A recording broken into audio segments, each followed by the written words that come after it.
es tan pero tan bueno en este oficio que mucha gente no sabe que era tan pero tan bueno como futbolista. Esta semana en Clank, Diego Latorre.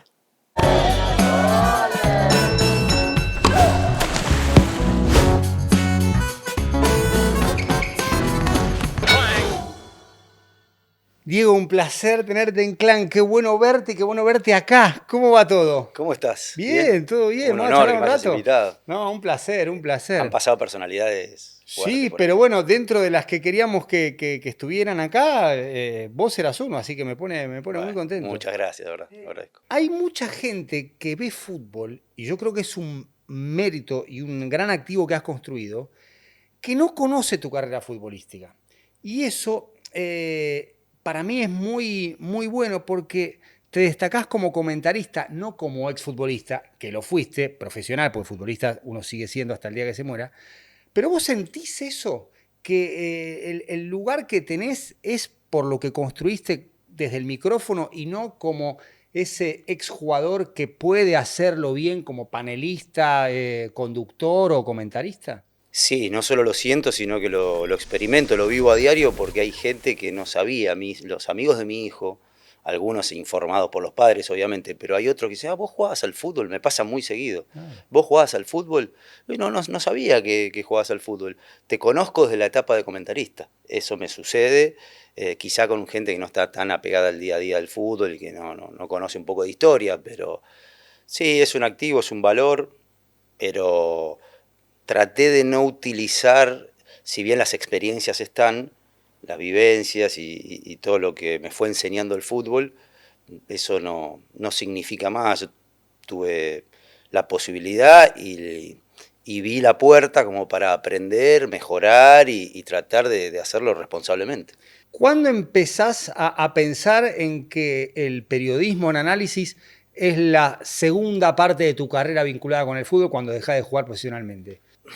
Primero sentí un vacío cuando dejé de jugar, O sea, no inevitable. fue cuando jugabas. Cuando jugabas No, no tenías ni idea qué ibas a hacer después. no, había tenido en algún contacto con el periodismo cercano, pero desde el lugar de protagonista, de la mano de Fernando Niembro, en aquel programa llamaba El El equipo de Equipo de primera. Claro, fuiste Primera, panelista claro, ahí, sí, claro. total. El jugador más relevante de los equipos importantes, había, bueno, para la gente que no lo vio, con la conducción de Fernando Niembro, hacíamos una especie de charlas polémicas de toda la fecha, pero siempre en lugar de jugar de fútbol, Claro. nunca pensando, imaginando en el futuro ser comentarista o comunicador. Entonces eso creo que me sirvió un poco para introducirme en el medio y para saber cómo funcionaban las fichas. ¿Te gustó o lo padeciste en ese momento? A veces me gustaba y a veces lo padecía porque, claro, ahí tenés que hablar de vos, Sí, sí, sí, de lo sí. que te pasa en ese instante, en ese momento. Entonces, de pronto es muy positivo o está bueno hablar cuando haces un gol, cuando las cosas van bien, pero también tenés que bancar las críticas, autoanalizarte, estás en el medio de un plantel de fútbol, defendiendo un escudo, una camiseta, Vos ahí estabas en tu segunda etapa en en Boca. la segunda etapa en Boca. Claro. Entonces, claro, había temas que Quilombo también, Quilombo. Bilardo, Todos los Bambino días había quilombo. después. La televisión los magnifica, los expone, pero todos los días había lío, sí, obvio, porque además cuando las cosas no funcionan, evidentemente los humores y todo lo que significa formar parte de un equipo de fútbol profesional a ese nivel se potencia, así que bueno, en el equipo de primera justamente hablaban los protagonistas, los que estaban en ese Claro. vestuario, los que estaban generando esos hechos, ¿no? Y dejás de jugar y sentís el vacío. ¿Cómo lo experimentaste desde, si querés, hasta el costado físico? No le encontraba sentido al día a día. Me habían sacado la rutina. No solamente el partido del domingo, la mente competitiva que puede tener un jugador de fútbol, de pensar en el descanso, en el próximo entrenamiento, sino son hábitos que vas construyendo año tras año. O sea, te tenés que levantar a la mañana por un propósito, con un objetivo, el día anterior, la noche anterior, sacrificarte, irte a dormir temprano, todo lo que hace un profesional, aunque no es tan lineal, ni tan así, porque hay tiempo para el disfrute y hay Claro. tiempo para el descanso y para el entrenamiento, si los dividís bien, pero me habían sacado eso. Sentía que tenía tiempos y que yo era dueño de mis tiempos. Claro. No el entrenador, el preparador físico, el equipo, las reglas. Entonces me sentí como un poco desamparado en ese momento. ¿Y el retiro fue un proceso o un suceso de un día que dijiste, me desperté sin ganas de entrenarme, no juego más? Un proceso. Un proceso. Venía de una lesión recurrente, muchos desgarros en el último año, algo infrecuente, bastante sano, o sea, no solo que me cuidé, sino que tenía una buena musculatura, no tuve, más allá de 2 o 3 desgarros, grandes lesiones, nunca nada óseo, y me habían descubierto el último año una atrofia en un músculo que se llama el bíceps crural, me lo descubrió el Negro Mendoza. El que se labura con la polea. Que se labura con la polea. Correcto, Correcto, sí, sí, sí. correcto. No lo puedes laburar de otra manera. No lo puedes trabajar de otra manera y no lo puedes entrenar en la dinámica del juego ni en el entrenamiento. Sí, claro. O sea, es un trabajo específico que hay que hacer en el gimnasio para fortalecer el músculo. Y yo tenía atrofia, o sea, había desaparecido. Entonces me desgarraba y no sabía por qué. Volvía y a los 30 minutos ya sentía fatiga en el músculo, tac, y se me cortaba. Entonces yo jugaba en México, vine a ver al Negro Mendoza porque no me encontraba en la causa. Me encontraba en el desgarro, pero no me encontraba en la causa, el origen. Entonces él me descubre, hago la polea, pero me dijo que para recuperar el músculo eran 6 meses y yo estaba ya en la etapa final y dije, chao, listo, se terminó. No me sentía bien, aparte cuando la lesión se te mete en la cabeza, estás pensando que te vas a lesionar. Después de ese proceso viene este vacío y ¿cuándo empezás a conectar con lo que es hoy tu trabajo? Al principio me lo tomé de forma pasajera, o sea, una actividad que me divertía, ocupaba el tiempo y demás. ¿Dónde fue? ¿Dónde arrancaste? En Fox. En Fox. En Fox. Recuerdo la primera vez que me llaman porque había algunos chicos ahí que trabajaban en aquel equipo de primera con Niembro que todavía perduraban en Fox. Entonces un día me llaman para integrar la mesa de Fernando en el programa llamado La Última Palabra, pero justo coincidió con el Mundial, creo que fue Sub-17.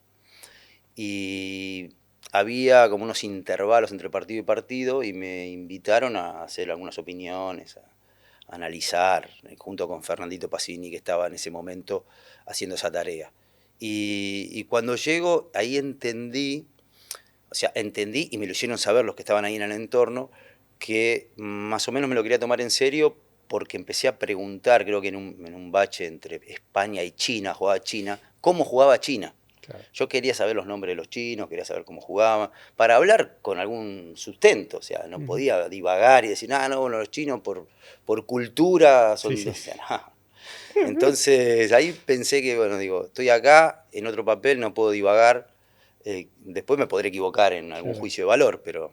Y después rápidamente también percibí que la figura del exjugador en Fox estaba ausente, digo, como tipo representativo. Claro. No había ningún Kike Wolf de ESPN. Claro. Entonces dije, bueno, tengo una formación intelectual o académica y puedo utilizar todo esto que tengo, más mis experiencias, si las ordeno, si veo la forma de comunicar, si tengo un estilo.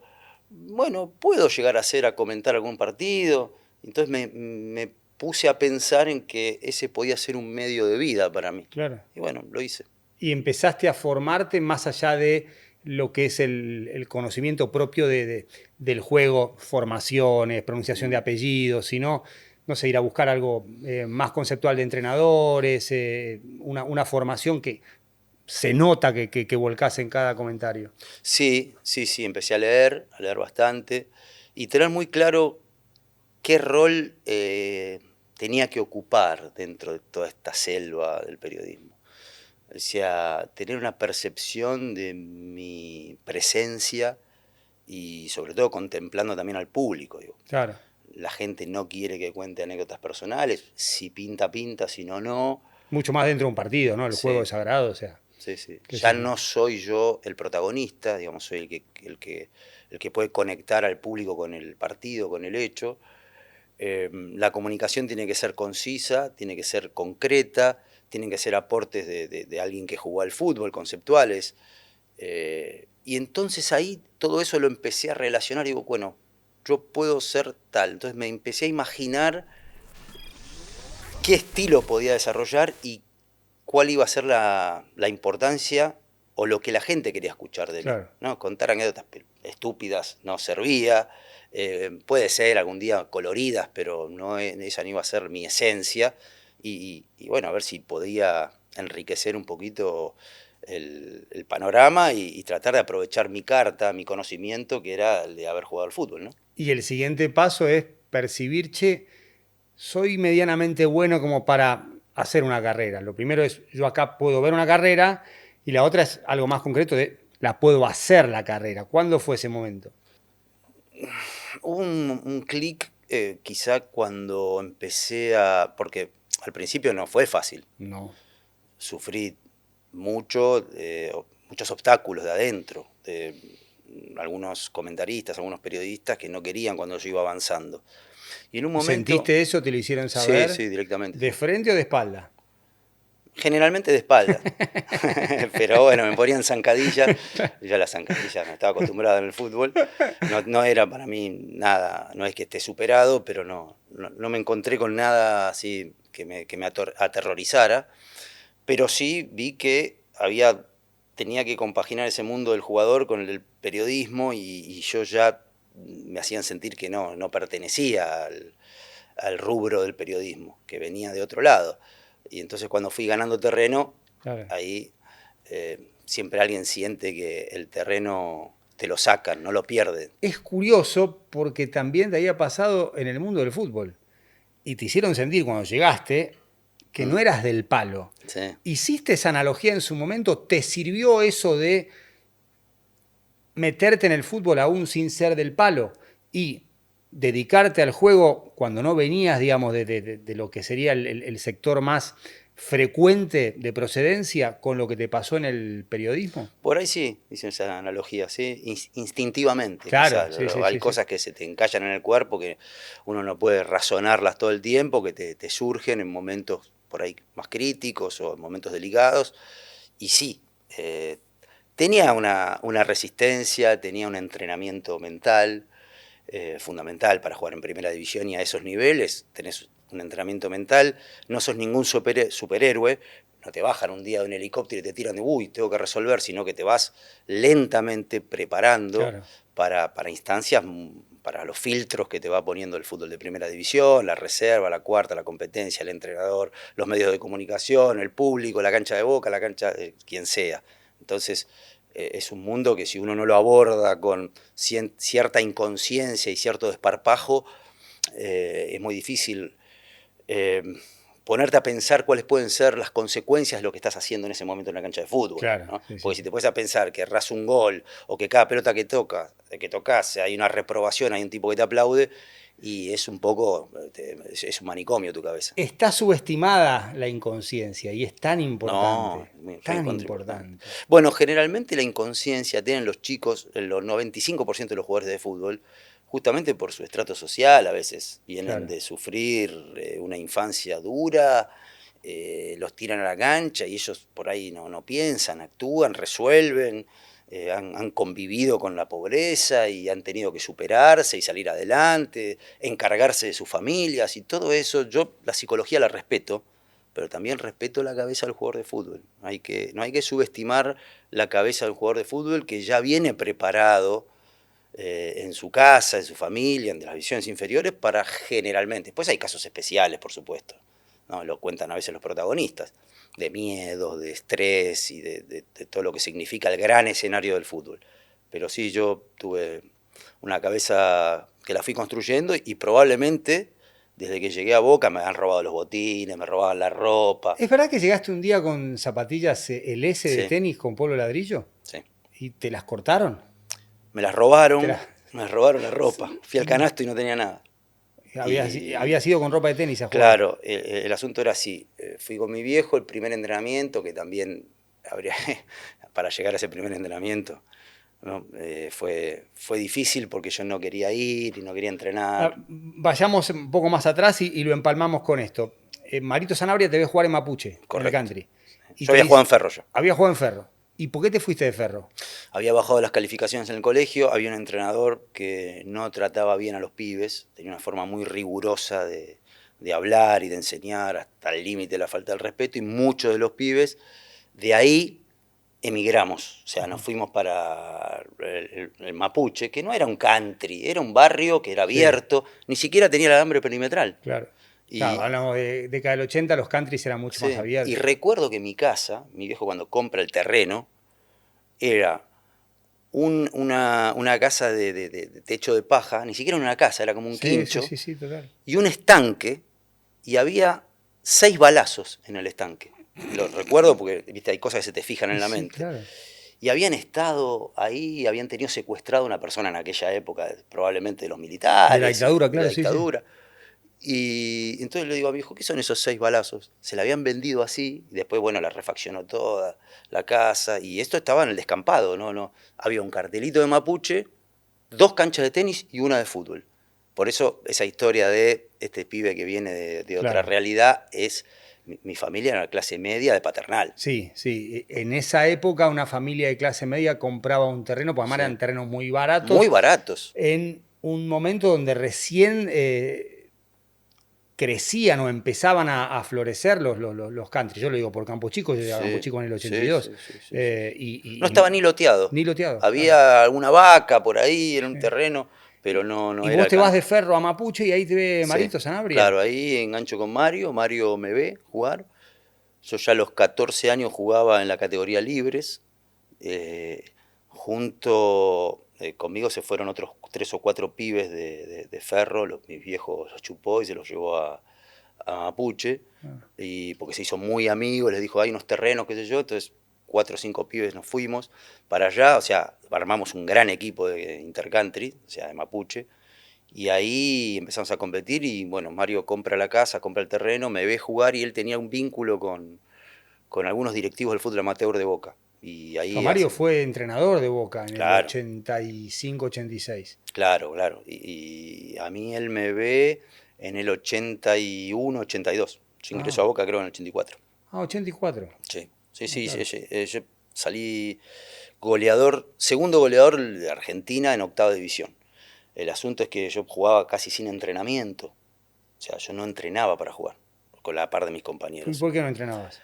Porque fui el primer día a entrenamiento en La Candela, que me lleva mi viejo, que ya habíamos jugado con Mapuche, me habían seleccionado, iba más que a una prueba, ya era, iban a verme, a ver si podían ficharme.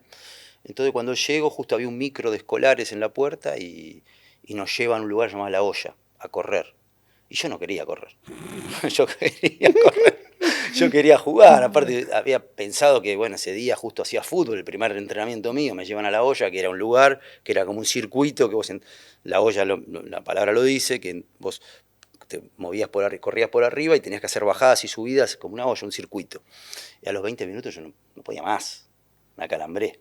Y le dije a mi viejo cuando llego a mi casa, no voy más. Y ahí me llamaron, después de 2 semanas, se ve que me vieron condiciones, me Claro. dijeron, tranquilo, que venga los jueves solamente a hacer fútbol, Claro, Boca su en el hijo, 84 estuvo a punto de desaparecer. Lo salva Federico Pola, que el interventor, más Alegre y Heller. O sea, en esa época llegaste. en esa época. Hay Claro. mucha convulsión, no teníamos ropa decente para entrenamiento, pero no me importaba, las canchas estaban en La Candela de mal estado, y aparte para mí era inimaginable del country irme a Boca directamente y tomármelo como una proyección hacia primera división. Claro. Ahí te afanan las Sí, zapatillas, te roban cosas del canasto. sí, me miraban de otra manera los Sí. pibes, evidentemente. ¿Sentías eso? Sentía eso, que me lo fui ganando en los pocos entrenamientos, me acuerdo ya, hay como una especie de diálogo en común, de lenguaje en común entre los jugadores siempre, pero una especie de superioridad del pibe que juega bien Claro, con respecto a los demás y te empiezan a respetar. El respeto es hacia el pibe que juega bien al claro, fútbol, claro, claro. ¿no? En esos niveles, no A hacia el pibe ver, que tiene más plata. simplificándolo groseramente, es cheto pero juega bien. Claro, por supuesto, pero sufrí una especie de discriminación que me duró 2 semanas. Claro. A las 2 semanas estaba mi viejo haciendo un asado a toda la división, nos tomamos el micro, fuimos a Pilar, el tren, del tren nos bajamos, nos tomamos el colectivo el 57 hasta mi casa en Mapuche, mi viejo le hizo un asado a toda la división. 57 ese, qué Claro, joya porque yo era un de pibe la normal época. Sí, también, no soy sí, un pibe sí, de la sí. paternal, o sea, más allá de haber llegado con las zapatillas, pues yo jugaba mucho al tenis cuando era Juega chico. bien. Jugaba bien al tenis, sí. ¿En un momento te pensaste en dedicarte al tenis? No sé si me daba, pero Eh, jugaba bien, jugaba a la par del fútbol, ponele a 12, 13 años. En un Jugaste momento puse más torneos. interés, sí, sí, puse más interés en el tenis. Requería más esfuerzos porque estaba solo. Después cuando empezás a avanzar eran Sí. profesor, profesor, profesor, 6 horas, 5 horas en una cancha. No, y competís más, mucho torneo, torneo por semana, si ganás Sí, jugás al día siguiente. sí, sí, sí, sí, ¿Y y lo pensé. cuándo deja de ser un juego y cuándo se transforma en tu profesión, la de ser futbolista? Y cuando me empiezan a subir de categoría rápidamente, no, yo arranco en octava, hice 23 goles el primer año sin entrenamiento, pero hice un clic. ¿Sabes que cuando me empecé a medir con los pibes, no era una cuestión física, sino era una cuestión de aprender a moverme? Empecé a descubrir Claro, virtudes en mí que las tenía por ahí. O sea, que quizá las podía expresar entre una cancha en un country, pero no sabía que, o sea, cómo, no tenía el parámetro de los claro. pibes de octava división de Boca. ¿Seguías jugando intercountry? Seguía jugando, porque con Boca jugamos en un sábado y por ahí Intercanti se daba que jugaba o un sábado más tarde o un domingo, entonces podía coincidir, podía llegar así con mucho apuro a uno o dos partidos, a veces llegaba en el segundo tiempo. Sí, sí, me daba. A los 14 años el físico te sobra. Esta parte de la entrevista me toca a mí porque yo sufrí esto. Eh, yo jugaba en Campo Chico, trataba de dársela a un compañero, que es lo que sigo intentando ahora, y Mapuche era el rival a vencer. Y llegamos al country, mirábamos a la formación del rival y era, está la torre, está la torre, está la torre. La torre no está. Bueno, pero llega en el segundo tiempo. Empezamos a razonar bien, teníamos un buen equipo. 1-0, primer tiempo, entretiempo, miramos. La clave era un Sierra Blanco. Supuestamente que si la torre venía era un Sierra Blanco. Segundo tiempo arrancamos 2-0. Una buena y una mala. Nos abrazamos para el 2-0. La mala es que alguien mira al costado y ve un Sierra Blanco. Se baja este chico, que ya estaba cambiado, se tenía que poner la camiseta. Tenía 30 minutos. Campo Chico 2, Mapuche 4, resultado final, no sé si fue 3-5 o 2-4, da lo mismo. El señor hizo 3 goles y en el último gol recibe del arquero área propia y empieza ti, ti, ti, ti, ti, ti, ti, ti, ti, ti, y se la da a su amigo y a él ahora va a contar quién es, Sebastián Rógora para el 5-3 o el 4-2. Sí. Así que lo fui llevando porque yo quería, digamos, públicamente que la gente se enterara de esto. Y nosotros sabemos que jugaba en Boca, pero eras inevitable, guacho, no había manera de pararte. No Un me amigo acuerdo. te tiró una patada y se lastimó, y sí, nosotros acordamos muy bien de eso.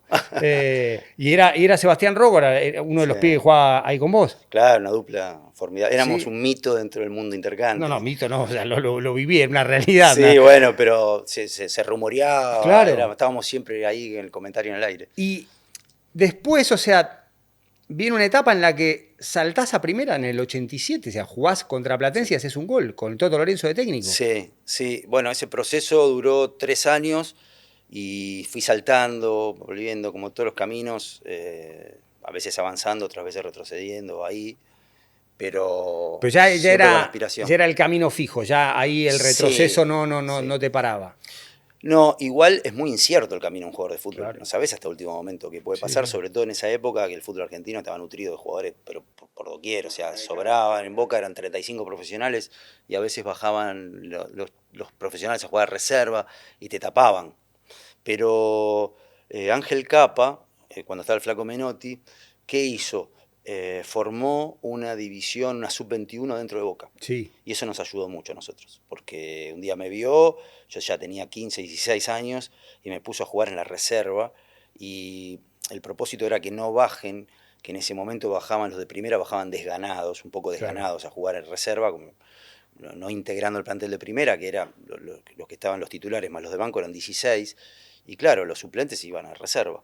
Entonces tuvo la gran visión para nuestra formación también, que es la antesala del profesionalismo, jugar en cancha, la reserva juega en la cancha, o sea, juega en la Claro. cancha de Boca, en todas las Sí, sí. canchas, entonces Además, jugabas con público ya. y el flaco llega a principios del 87, da vuelta al equipo, porque el equipo con Marito no había terminado bien, tenía peleando el campeonato, un campeonato que gana el central de SOF, y Ángel estaba en el cuerpo técnico del Flaco. Claro, Ángel era como el segundo, el tercer entrenador, se encargaba él de la reserva y a mí me ayudó muchísimo porque primero que me detectó y después que confiaba exageradamente en mí y me ponía de 9 con 15, 16 años a jugar los partidos preliminares a primera. Entonces Claro, eso te va claro. fortaleciendo el ánimo, ¿no? Y se va el El carácter, Flaco, se va el Flaco, Saporiti dura muy poco y viene el Toto Lorenzo, claro. ídolo de Boca, campeón de América Sí. 77-78.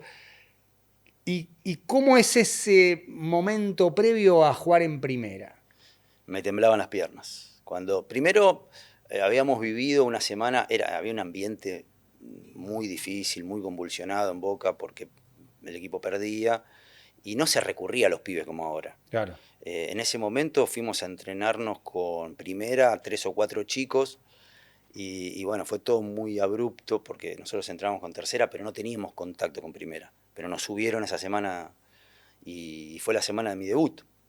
Y bueno, viví un montón de cosas en esa semana de locos. O sea, pasé de jugar con mis compañeros de, no sé, Soñora, Pico, Are, Tilger, todos los pibes, a jugar con el Loco Gatti. O claro. sea, era un cambio para mí. Y el Loco Gatti que me bajó de la camilla porque me masajeé un día y me baja de la camilla.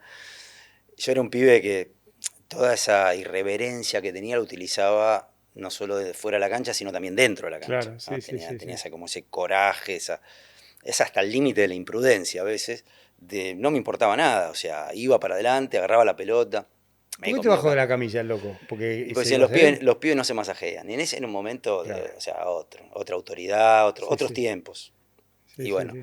pero más allá de eso, que fue una anécdota curiosa, después, cuando me informan en el pizarrón que estoy dentro de los 18 jugadores, digo, bueno, al principio pensé que como se concentraban todos, pero jugaban 16 nada Claro, más, dije, bueno, estoy, mis primeros contactos, voy a quedar afuera del banco suplente. Entonces cuando da la lista de 16, estoy. Bueno, la charla técnica, los jugadores y demás. Nunca pensé, de hecho mis viejos, mis padres, no fueron a verme ese día en la cancha de Vélez, mm, pensando en que me descartaban, que no iba a jugar. claro.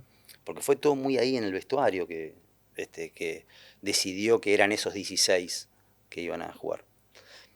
Y bueno, creo que estamos perdiendo el partido con Platense el día de mi debut, 1-2-0, Sí, entro y la primera que toca un gol. Cuando el Toto me dice, pibe, calentá, la cancha de Vélez tiene 2 vestuarios en ese momento. Y yo veo que el Toto le está dando como un sermón a los que estaban jugando y me dice, pibe, calentá, yo estaba al lado y me temblaban las piernas, literal, claro. una cosa, el corazón, las pulsaciones a mil. Ahí tomé conciencia. Pero yo estoy seguro, mira, no lo puedo comprobar y lástima que el Toto ya no está, un personaje, que él me decía nene porque no sabía cuál era mi apellido. O sea, estaba ya en la etapa final él, ya era grande. Sí, sí, estaba grande Toto. Y no sé, que dentro de su cabeza si él me registraba a mí, porque fue todo así. Yo empiezo a entrenar un miércoles y debuto un sábado, un domingo, Claro, ¿no? personaje total. Total. Me Tenía, acuerdo de esa frase del inflador psicológico cuando él llega a Boca para reemplazar al Sapo, a Saporiti. sí, personaje porque él, por ejemplo, está bien, no es medida porque yo lo agarré ya a ver, en el final de su carrera, como técnico, Claro, ya era grande, pero él tenía una hoja escrita a mano, en lo que son los tiempos, de cada jugador del equipo rival. Entonces las charlas duraban 2 horas, mirá, las charlas técnicas. O sea, decía el arquero, y empezaba, tenía todo como una descripción de las características del arquero rival, y el lateral derecho, así, y así, dándonos información a nosotros. No había iPad, no había nada, la tecnología no claro, existía. Entonces eran tediosas las charlas, o sea, había que estar preparado, un claro. entrenamiento especial para las charlas técnicas del Sí, Toto sí, Lorenzo. sí, sí. Además, 2 horas para darte Literal, información. ¿eh? Hoy es video, hoy es... Te van pasando la información, claro, ya los ya conoces, los otro conocés. mundo. Y el ascenso a primera no es definitivo, porque hay un momento en el que subís y bajás. Un momento ¿Cómo, bastante cómo te largo, pegó eso? mal, porque cuando yo hago el primer gol, al partido siguiente no juego, no entro. O sea, dentro de mi cabeza creía que era Claro, suficiente como córranse que para, vengo yo. claro, y no, había otros titulares, otros jugadores, plantel muy numeroso y bueno, sufrí muchos vaivenes, volví a reserva, no, había una competencia feroz y bueno, yo creo que en el fondo el Toto Lorenzo, porque eran tiempos duros, después Boca pierde con Armenio, local, no me quería quemar a mí. Creo que tuvo esa buena intención noble de no quemarme, de que yo no empiece a sufrir todo lo que estaban.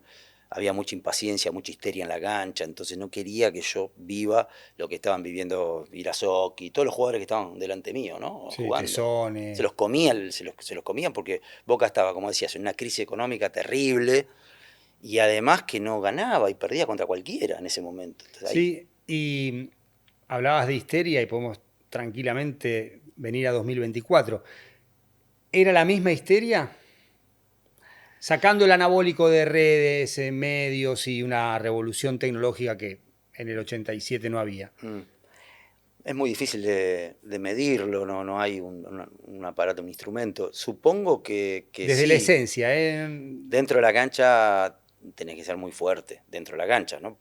Para convivir con todo eso, que las reacciones del público son en el acto, ahí mismo, incluso reacciones muy violentas, entonces tenés que estar armado bien para jugar a ese nivel, Claro. digo, al nivel de la primera división de cualquier equipo grande. Hoy el fútbol es mucho más visible, pero en ese momento teníamos una cierta desprotección. Nosotros también, entraba la barra brava al vestuario, o sea, siempre estábamos desprotegidos. La barra brava entraba, apretaba. Apretaba. ¿Qué decían? No, exigía triunfos. Quizá en ese momento yo estaba un poquito al margen porque era un pibe. Y con los Claro. pibes no, con los líderes sí. Pero sentía que era una responsabilidad muy grande.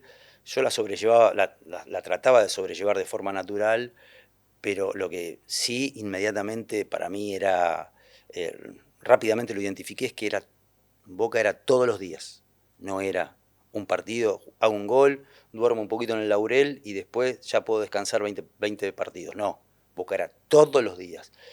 Entonces eso te va fijando en el carácter y entonces tenés que responder. Y a propósito de esto que contabas, yo pensé que el primer partido, gol, y había jugado bien a un pibe, eso ya me daba el crédito Claro. para seguir y no fue así.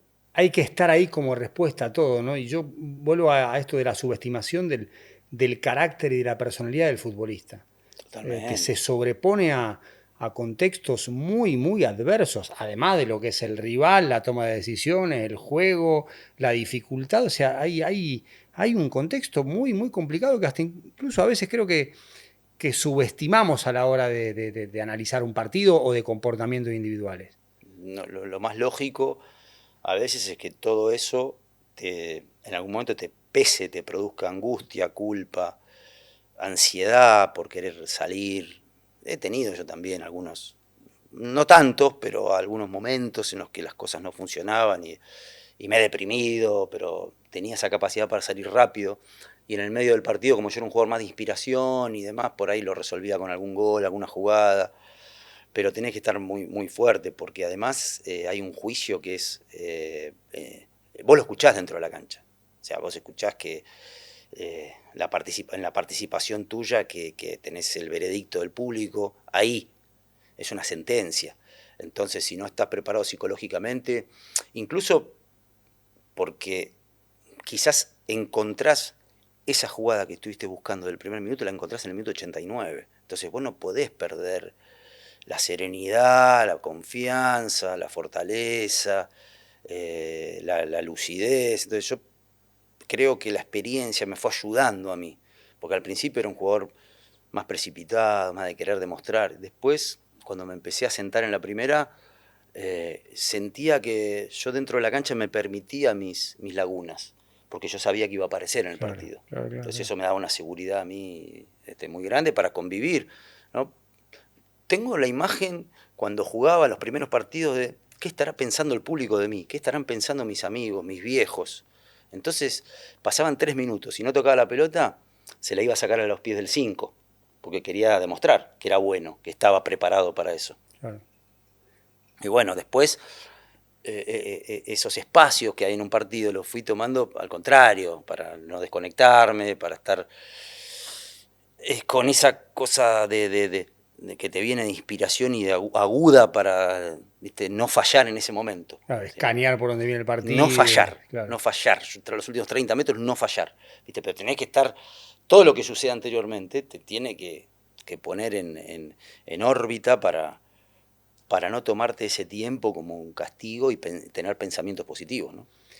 Ya eras bueno, metías goles, eras un jugador muy, muy valorado, pero la llegada de Tavares te cambia la carrera, por decirlo de alguna forma. Leí y me gustó mucho lo que vos escribiste en el libro que escribió Tato López, un basquetbolista uruguayo, que se llama El camino es la recompensa, sobre el maestro Tavares. Es un libro que saca después de la Copa América 2011, creo que en 2013 lo compré en Uruguay en este verano, lo leí, y hay un texto lindo, muy, pero muy, muy lindo de tu parte hacia el maestro Tavares.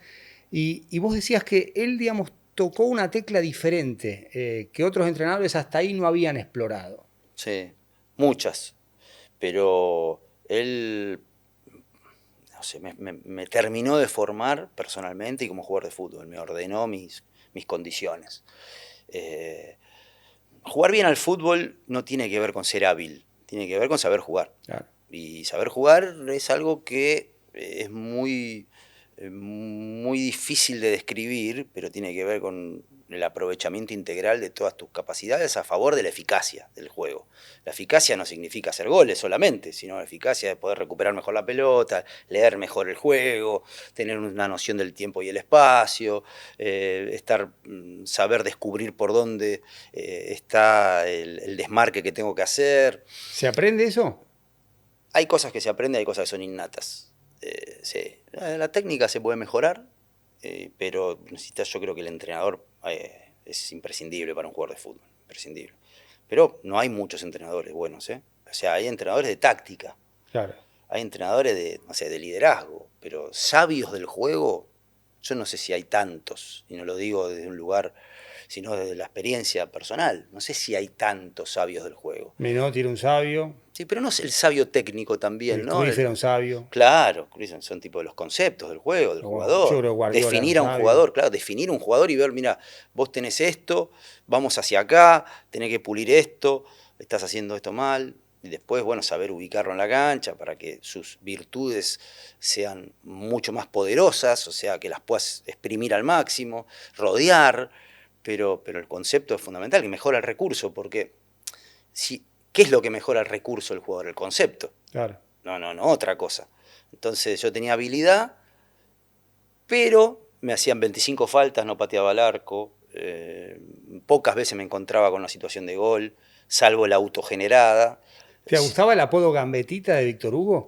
¿O sentías que había algo peyorativo? Había algo peyorativo, sí. Sí. Pero bien merecido. Pero no, yo coincido, bien, perfecto, bien, sí, bien. estaba bien puesto. Yo no estaba aprendiendo a...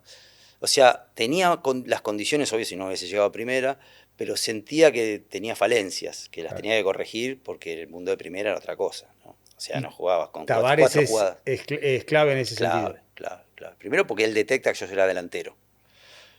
Yo tenía la falsa apariencia de un volante, pero yo era delantero. Claro. O sea, por eso a mí en el 91 con Basile, que tiene a Canilla de Batistuta, por ahí él me encaja como lanzador, después entra Leo Rodríguez, que cuajó mejor en, esa dinámica de juego. Sí, el famoso 9,5. Era 9,5. Delantero, tiraba atrás, pero yo tenía quizá en la definición, sí, me sentía en mi hábitat, pero cuando me tiraba atrás no tenía una gran capacidad estratégica para jugar de espalda, 2 toques.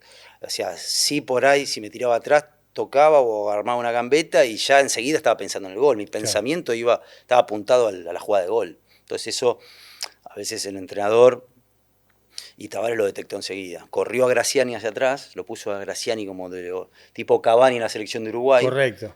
Y me pone a mí con Batistuta adelante. No suelto los últimos 3. Y lo tenía Tapia también, como un enlace. Claro, jugaba Villarreal, Junta, a veces Walter, Pico, Graciani, Tapia, y arriba estaba Palito Morales, un uruguayo, se lastimó en el primer partido en la cancha de Vélez contra Argentina. Exactamente. que era, claro, porque Batti, no, ahora lo vemos a Batti, pero Batti era un jugador. Bati va de River a Boca, pero no era titular. El titular era el Palito Morales, el que había llegado para jugar con vos. Sí, y Tavares quería ponerlo a Palito Morales, o por lo menos hacerle una sombra, o tener una competencia a Batti. Ujú. Pero hicimos química, hicimos match ahí con Ahí Batti. fue inmediato. Fue inmediato, sí, fue inmediato porque yo todavía estaba en esa etapa pre-consolidación y cuando viene a Bati me ponen al compañero justo, ¿no? Que me abría paso. Pues muchos hablan de que, bueno, Bati se hizo gracias a mí, ¿no? Yo digo, de este lado, digo, gracias a que lo tuve a él, también aprendí mejor a manejar mis gambetas, mis engaños, el pase gol, que para mí yo no tenía un gran talento para el pase gol. Yo lo tenía que ver los de Márquez, necesitaba quizá 1 o 2 segundos. No sé si tenía la visión periférica para poner el pase gol. Era como consecuencia por ahí mi habilidad, ahí sí. Pero Bati estaba. Y vos levantabas la cabeza y estaba. Y era 30 veces por partido que el tipo se te desmarcaba de afuera hacia adentro, Claro. no de adentro hacia afuera. Ese es un desmarque medio engañoso. Es Claro, ese no. más una huida que un No, desmarque. no. Y él sabía, él aparte era muy elemental y muy consciente que tenía unas condiciones quizá para el armado de la jugada precarias, nunca se metía en ningún lío, o sea, tocaba de primera y ya enseguida se predisponía para correr a los espacios. Y eso a mí me simplificaba la visión, ¿no? Porque yo salía de una gambeta y lo tenía ahí. Veía que había un jugador que estaba ahí y no se entretenía y él sabía que la jugada iba a caer sobre mí y que él estaba para la zona de definición. Ahora, después era implacable, ¿eh? O sea, corría 20 veces y te rompía el arco, aprendió a definir. El tiempo es muy sabio, Sí, porque el tiempo te va dando seguridad y él empezó a descubrir también algunas cosas que tenía adentro, le pasó a Palermo también, sí. ¿no? Cuando Palermo, vos lo ves el primer año y lo ves el cuarto año, decís, bueno, Palermo ya la tocaba por encima, Palermo le tiraba un sombrero al arquero, se animaba a cosas que decís, bueno, ¿dónde está? No, esto no está en mí. Bueno, pero el tiempo te va dando mucha seguridad y la seguridad para mí es el punto de partida. Hoy creo que tenemos un problema y es que el mundo del fútbol, el entorno, no se lleva bien con el tiempo. Hay mucha ansiedad, Mm.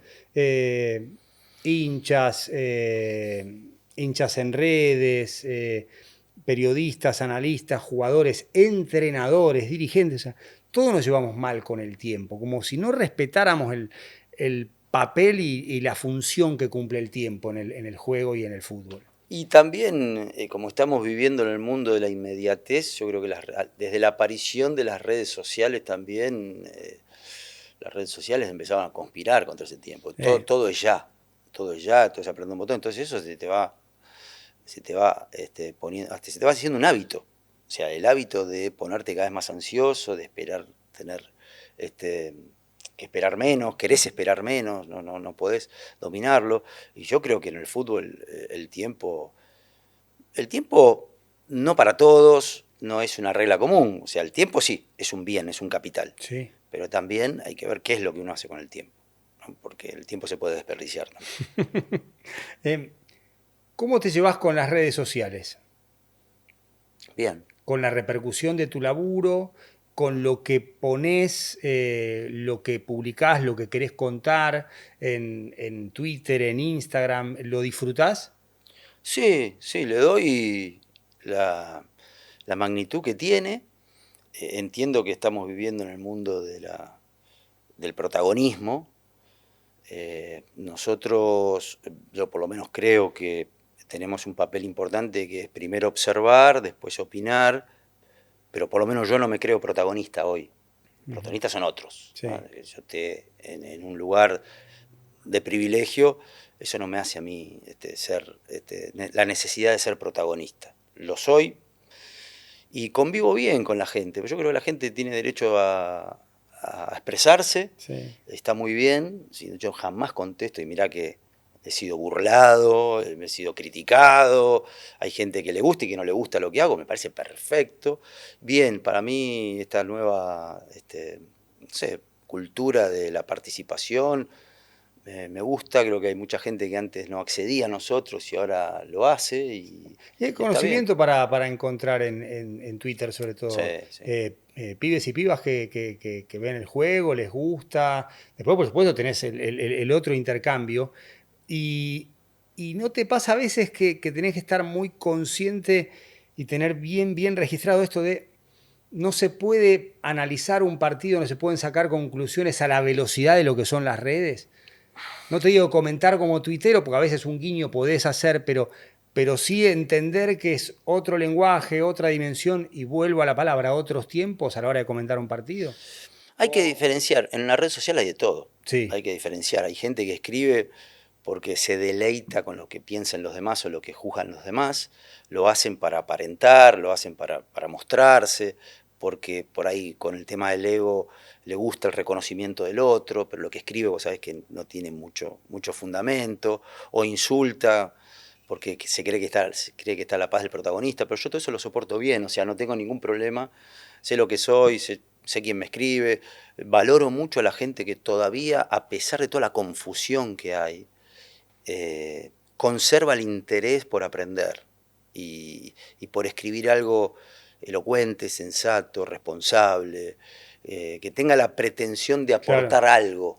Está también el tema de la interacción monetizada, Sí, que es un factor relativamente nuevo donde también influye a la hora de crear contenido, sea bueno, sí, regular, malo, claramente. agresivo, sea el Sí, famoso sí. byte, etcétera, etcétera. Yo en ese mundo es un poco ajeno a mí, lo conozco, mis hijos tienen redes y me Claro. cuentan, pero bueno, tengo resistencia, soy muy tolerante, tengo el umbral bastante alto y entonces no veo que a veces el periodista, o algunos, ¿no? Para decir algunos, no todos, le afecta mucho la opinión del otro. Eh, Hay gente que es vulnerable, muy vulnerable, porque no es lo mismo estar en un estudio de televisión que vos no confrontás con la gente que ir a la cancha. Y veo que hay gente, hay chicos que realmente padecen, digo, bueno, pero tratá de ser un poco más respetuoso, menos contundente, no hagas análisis tan viscerales por un partido, o sea, sacá conclusiones a largo plazo, andá fijándote, eso no te transforma en un hombre gris, te transforma en un hombre razonable, un hombre sí, sensato, en un hombre sí. Bienvenida a la moderación. pero por supuesto, ¿no? A veces se confunden las cosas, yo creo que hay el periodismo o el periodista tiene que tener capacidad de reflexión, analítica, pero siempre con respeto y por supuesto con preparación, porque si uno no se prepara para opinar, entonces no puede decir como en un bar, che, me parece hasta falta de respeto, ¿no? ¿Cómo preparás las transmisiones? Porque no es lo mismo ir al estudio a transmitir Champions, donde ves el No. partido que quiere el director, Mm. que ir a la cancha donde ves todo y hasta a veces un exceso de repeticiones en la transmisión te quita, digamos, o tenés que luchar entre lo que querés contar porque lo estás viendo en la cancha y lo que te quiere mostrar el director. O sea, en una son más, o tenés más herramientas, más recursos cuando estás en la cancha. Sí, me voy guiando por el comportamiento de los equipos, lo que hacen en el momento y también dejar un margen y un margen grande para lo imprevisto. Mirás partidos Miro de... partidos, sí, miro mucho fútbol, mucho. Saco conclusiones, ideas de cómo se desmarca un jugador, cómo se mueve, por qué un jugador lento, por ejemplo, como Bernardo Silva, está jugando tantos años en un fútbol que dicen que es de box to box, dinámico y con esa vorágine, por qué lo hizo anteriormente el otro Silva. ¿Por qué jugadores pequeñitos pueden cabecear? ¿Por qué? Me voy preguntando cosas, ¿no? De los conceptos de los jugadores, de la demostración de los jugadores, del funcionamiento de un equipo y trato de entregarme también a que la realidad sea eh, variable, ¿no? Porque si yo veo mucho que copian y pegan de lecturas, digo, sí, la superioridad posicional de un jugador que hay que ver en qué contexto se da, porque vos estás viendo que esa superioridad numérica se dio una vez, pero lo sí, tenés que como resaltar como una con excepción, ganas de tirar ese concepto en con la ganas de tirar ese transmisión concepto y y esa ves palabra un que espacio y aprendieron. tiki, claro. Entonces, claro, bueno, después está la teoría y entiendo, porque hay mucha gente en esto de la competitividad máxima, que hay gente que tiene necesidad de destacarse, ¿no? de sobresalir en esta competencia. Entonces, uno busca la forma de decir algo original Y hay que tener mucho cuidado con esa originalidad, porque después te deja pata para arriba. Así, bueno, pero vos dijiste la semana pasada que este equipo, la superioridad de la línea de tres, y que era la verdad del fútbol, y la semana siguiente pierde 3-0 y no, ya no es más la verdad del fútbol. ¿Qué pasa? Claro. Bueno, uno tiene que tener esa humildad de saber que, de interiorizar que no todo se explica. Puede haber alguna realidad que sea flexible, que un día una cosa, un día otra. Es el fútbol. El fútbol no es ni moderno en ese sentido, ni antiguo. Siguen pasando cosas, el central pierde la marca, le cabecean atrás. O sea, cuidado que los libros dan como una impresión general, pero después la cancha te da otra información, ¿no?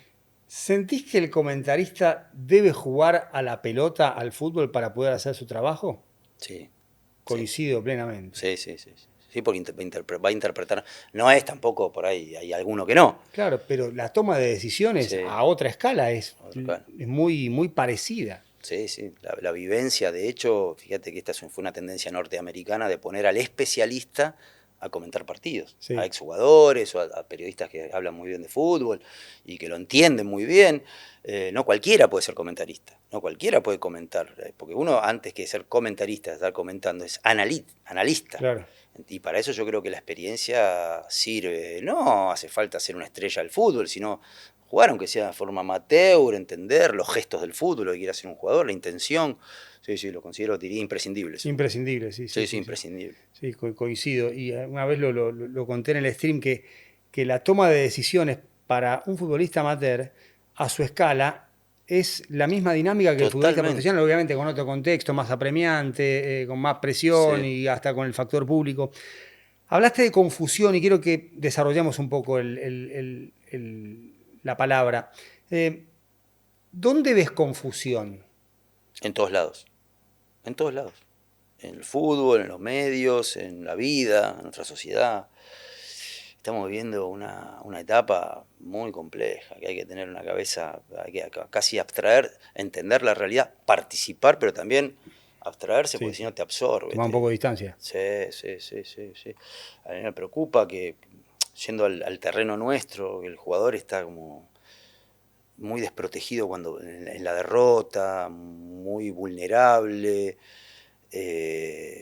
realmente tiene hasta veces que tener autodefensas de hierro porque hay agresiones por todos lados. Ves a cualquier pibe en un programa de televisión que te opina, a cualquier dirigente que te opera, a un representante que te quiere sacar. Entonces, entiendo que si uno no tiene una red de contención y una cierta preparación para este mundo nuevo, en las cabezas se te estropea, pero a los 2 minutos. A los 2 minutos, no sabes de dónde agarrarte. Es triste, pero no sabes. A mí a veces me cuesta también hablar de fútbol con alguien que diga, bueno, tiene un pensamiento auténtico del fútbol, no está contaminado por.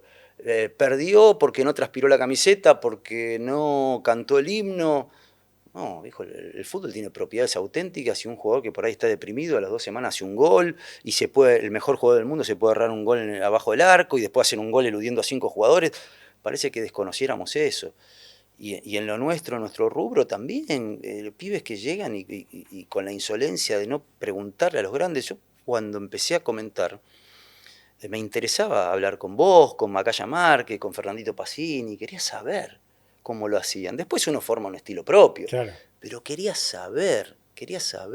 me contraté una profesora de filosofía ¿Sí? durante 3 años. 3 años. Sandrita Langono, le mando un beso. Mira. ¿Por Eh, qué filosofía? porque cuando fui a preguntar, yo ya tenía una mínima experiencia y lo hablé con Fernando Niembro y con gente que son periodistas de oficio y de raza. Me dijo, vos no estudiés periodismo porque ya la práctica Claro. la estás haciendo, estudia filosofía, te va a abrir la cabeza. Te van a recomendar lecturas y te van a ordenar tus pensamientos y vas a abrir. Entonces, bueno, sentí esa apertura estudiando filosofía. Y yo les recomiendo a los chicos hacerlo. Y esto no significa ni hablar difícil, ni nada que se le parezca, sino Sí. desarrollás diferentes puntos de vista de una misma acción, ¿no? Del Sí, mismo sí, sí. acto. Además, incorporar palabras al vocabulario no significa hablar difícil. No, no, no, no, pero viste que ahora uno tiene que. El jugador de fútbol o el exjugador tiene que pedir perdón porque te tildan de filósofo como algo despectivo, ¿no? Tanto se lo ha juzgado al jugador de fútbol de ignorante, que viene de un estrato social bajo, que cuando hilás 3 palabras te dicen filósofo. Bueno, Claro. ¿qué va a ser? Baldán una vez en una entrevista dijo, me dijeron filósofo y yo no me creo filósofo, no soy filósofo, pero la verdad, desactivar ese apodo me da fiaca, me da pereza, dijo. Y le quedó. Bueno, lo tuviste a Valdano Sobre y todo, a Capa en Tenerife. sí, Que vos venías de un paso, pero muy fallido por muy Fiorentina. fallido. O sea, Pero vos te creo, vas de Boca a la Copa América, salís campeón, no jugás la final con Newell's, y ahí te vas a Fiorentina, pero no jugás. ¿Qué pasó ahí? no, es una experiencia dramática, te diría, porque yo había salido elegido en los últimos 2 años el mejor jugador de fútbol argentino, del 91 y 92, que salió goleador del campeonato, porque todos me relacionan más con Batistuta, pero el 92 también, segundo campeonato. Y voy a Italia, primero la transferencia fue muy revoltosa, o sea, que me venían a ver un emisario, el director deportivo de la Fiorentina, 10 partidos, el tipo, increíble, oye, el tipo quería que yo hable, porque yo iba teóricamente a reemplazar a Baggio, Claro, Payos iba a Juventus. claro. Entonces el tipo quería que yo hable con el entrenador para decirle que tenía que patear yo los tiros libres y los penales para aumentar mi cuota goleadora. Y pues yo le decía, ¿cómo le voy a decir al entrenador por una cuestión personal, individual? Si hay otros tipos que están más por ahí más facultados para patear tiros libres. No, vos Claro. tenés porque yo te recomendé para ir a jugar a Italia, director deportivo, que a propósito estuvo 2 meses en Buenos Aires siguiéndome a ver a dónde iba con mis padres, Sí. cómo era mi círculo y demás. Y después encima quería que yo vaya a hablar con el técnico. Digo, pero ¿cómo vas? Sí, porque vos tenés que hacer 15 goles la primera temporada, me dice. La primera temporada vos tenés que hacer 15 goles porque se va a Baggio y tenés que hacer... Entonces, ya venía, la cosa no venía bien.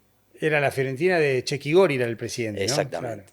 No, y aparte fue terrible porque cuando me compran y deciden irme, yo me voy un año después que Bati porque se había lesionado un tal Borgonovo y Bati había Stefano explotado. Borgonovo, que murió de ELA Uh, hace tiempo sí, ya. sí, Sí, sí, sí, sí. bueno, yo en esa época seguía para BCC, Europa Hoy, Fútbol Italiano, así que sabía de memoria la Mirá, formación y era Borgonovo. A Borgonovo lo transfieren y llega Bati. Y apuran la llegada de Bati y vos te quedás en Boca. claro, creo que Borgonovo había tenido un accidente de moto, bueno, no sé. Y justo se abrió la vacante, va Bati, que explotó en la Copa América, y yo no. Entonces me quedé un año más en Boca. Entonces cuando voy a la casa de... Primero me dejaron en Roma unos días, ahí me junto, estaba el Cholo Simeone, estaba Canigia, estaba Carnevali. Había Claro. un hotel que se llamaba Summit, todos los que pasaban, se iban de un equipo a otro. Era como un centro de, de Qué encuentros, ¿viste? En el maravilla, hotel ese. qué En el Summit, maravilla. estábamos en la pileta, estaba Boskov, estaba... eh, El técnico de Sampdoria, el muy técnico de bien Bosco, Sampdoria, sí, estaba el sí, Cholo sí. Simeone que se iba de pizza, De se iba a Pisa Sevilla. a Sevilla, claro. Estaba Carnevali, Canigia, éramos como 20 No, jugadores de qué fútbol. Nada, una maravilla, cosa. qué Ese hotel. maravilla. Entonces un día yo estaba por irme, al otro día me venían a buscar los dirigentes de la Fiorentina para llevarme de Roma a Firenze y presentarme, Claro. después de todo lo que había sucedido. Y vienen 6 carabinieri, lo agarran a A Aloisio Settimio Aloisio, que y era tu se lo llevan a la representante. cárcel, a Verona, por evasión fiscal, por el pase de Troglio y Canigia de River a De Rivera Verona. Verona. Lo agarran delante mío, 6 tipos, vaya a la habitación, Setime, yo me quedé Vos solo. estabas ahí con él. Yo estaba ahí con él, me quedé solo. Solo en el año 92, sin teléfono, No, sin olvidate. No, no, comunicación, no, sin no. nada. No, no, no. Entonces, la Fiorentina no, se deshizo de mí. O sea, yo tenía un precontrato, iba a firmar el contrato el otro día, se deshizo de No mí. jugaste. No jugué, me quedé en Roma yo. Me quedé en Roma ahí ¿Cuánto tiempo te quedaste en parado, Roma? 3 meses. ¿Qué Y el hacías? campeonato ya había empezado. Claro, ¿y qué hacías? Y llamé a Heller para volver a Boca y el libro de pase había cerrado. Claro. O Y sea, ahí podrías haber jugado en el Boca campeón de la Apertura 92. exactamente, exactamente. Con Y el no pude maestro. volver, no pude volver. Entonces me quedé entrenándome solo, jugando calcheto, jugando fútbol 5 ahí en Roma, con gente, las cosas, las experiencias. Me pongo de novio con una chica italiana que más o menos me enseña el italiano. Y, y ahí me la rebusqué 3 meses solo. Hago venir a mi viejo. Pero No en me un querían momento pagar el hotel. no pensaste dejar el de jugar a la pelota, algo. O sea, En decir, ese momento no, tenía 21 años, 22 años. pero qué sé yo, una situación bastante traumática No, esa. terrible, Tres terrible. meses en un hotel. Y no me querían pagar el hotel encima. No se querían hacer cargo de la Fiorentina, que era lo de menos. Bueno, hago venir a mi viejo y por una gestión de Batistuta, que ya había empezado a hacer Sí, algún claro. gol y Sí, no, demás, no. se apiadaron de mí y consigue que yo pueda ir a Firenze a entrenarme con el equipo. Y bueno, ahí voy el primer día, hice 3 goles en el entrenamiento y ahí me hacen un contrato temporal, pero como si yo fuese un jugador de la primavera, que era la tercera Claro. división, un contrato básico. Sí, sí, sí. Me dieron una casa y ahí empecé, pero claro, el acondicionamiento físico además me demoró, y justo me llama Valdano, me llama, no sé, Ángel Capa me parece que me llamó, que había una posibilidad de irme al Tenerife. Yo no sabía ni qué era Tenerife, Ah. imagínate, estaba Redondo, Ezequiel Ezequiel Castillo. Sí, Castillo, sí, gran sí. jugador, De Articia estaba de también, ¿no? Orticia. Y bueno, ahí me fui se hizo la negociación y me fui a Tenerife. Una locura. Claro, y ya, digamos, estuviste con Capa, pero dentro del cuerpo técnico de Menotti, te toca Valdano. Valdano. Un Valdano que había sido campeón del mundo, que no jugó Mundial del 90, por decisión de Bilardo, que ya escribía artículos de opinión en los medios y que era su primera experiencia como entrenador. Un Sí, poco lo que a veces te dicen a vos, hey, a ver si sos tan bueno agarrando un equipo. Bueno, Valdano lo hizo, lo hizo. porque Valdano era un columnista del diario El País, recontra prestigioso, incluso algunos artículos los escribe durante su etapa de futbolista, porque deja de jugar y agarra a Tenerife. ¿Cómo fue la experiencia de Tenerife? Muy positiva, porque yo estaba seguro que me iba a reencontrar con Capa y había argentinos. Venía esta experiencia media tortuosa en Italia. Me agarró el síndrome de la isla, que es el aislamiento. O sea, vivir en una isla, para mí, que era un tipo urbano, representaba también un desafío y no cuesta salir, ¿no? Sentís el encierro. Alguno puede idealizar, oh, vivo en una isla, la playa, pero te comprime. Me encantó igual después, una vez que pasé eso. Y el verdadero entrenador era Ángel Capa. Valdano era la cara visible, Valdano el que hablaba en conferencia de prensa, Valdano tenía una presencia escénica, un tipo muy prestigioso, pero el entrenador era Capa, que nos entrenaba y que nos ayudaba mucho a crecer en los ejercicios, tenía la experiencia del Flaco Menotti y demás, fue Angelito. Y la verdad que Angelito para mí fue un segundo padre. O sea, Yo lo amo también. y Valdano, me acuerdo de esta particularidad que él estaba siempre muy atento a las conversaciones y a las palabras. Se juntaba con gente a charlar y verdaderamente le ponía mucho interés a las charlas, a ver qué pensaba el otro, qué podía extraerle al otro y demás. Y andaba siempre con una libreta anotando pensamientos. Y ¿Propios propios, o que estábamos nosotros capturaba en dos, charla, yo era claro? Valdano, de esta charla hablábamos, no sé, de jugar al truco, de lo que sea, él estaba con la libreta. Cuando había algo que se le ocurría o escuchaba algo interesante de vos, él sacaba la libreta y anotaba, ¿no? Anotaba cositas, andás a ver. Eso me llamó la atención positivamente, porque Sí, el sí. tipo muy culto, muy preparado y además muy inquieto por aprender y por saber, pero el entrenador nuestro era Ángel Capa, sin duda. Y Guardiola un día te hace marca personal. Ah, sí. Cruyff lo manda. Cruz. A mí y a Redondo. Vaquero con Redondo. Vaquero con Redondo, claro. Vaquero Vaquero con era el Redondo. 6 que jugaba Sí. ahí entre líneas. Nosotros teníamos en ese momento el fútbol español la singularidad de que jugábamos en todas las canchas igual. En ese momento había dos tablas, la tabla de siempre, o sea, la tabla de posiciones, primero, segundo, tercero, y había una tabla como paralela, que era la tabla de positivos y negativos. O sea, si vos perdías de local, era una tabla imaginaria, Sí, ¿no? sí, sí, sí. Perdías de local o empatabas de local, te restaban puntos. Y cuando ganabas de visitante, fíjate lo que era ir a jugar de visitante, el trauma que significaba era jugar de visitante, o sea, en el fútbol español, robar un punto de visitante en ese momento era una hazaña. Claro. Y nosotros íbamos sin complejos a jugar a todas las canchas, a San Mamés, al Nou Camp, a la cancha del Real Madrid, al Bernabéu. Y esa era, creo que, un sello de distinción del equipo. Jugábamos en todas las canchas igual. Entonces se había armado como una especie de opinión prestigiosa alrededor del Tenerife. Uy, qué bien que juegan. Juegan en todos lados igual. Van a jugar al Real Madrid, al Bernabéu. De hecho, le ganamos 0-3 al O sea, hace Bernabéu. 2 goles vos ahí. Claro, 2 goles, lo eliminamos de la Copa del Rey. Entonces era un placer jugar en ese equipo con Redondo, crack. Absoluto. El mejor Redondo yo creo que acá la gente no lo vio, No que lo fue vio. antes de la lesión. Claro.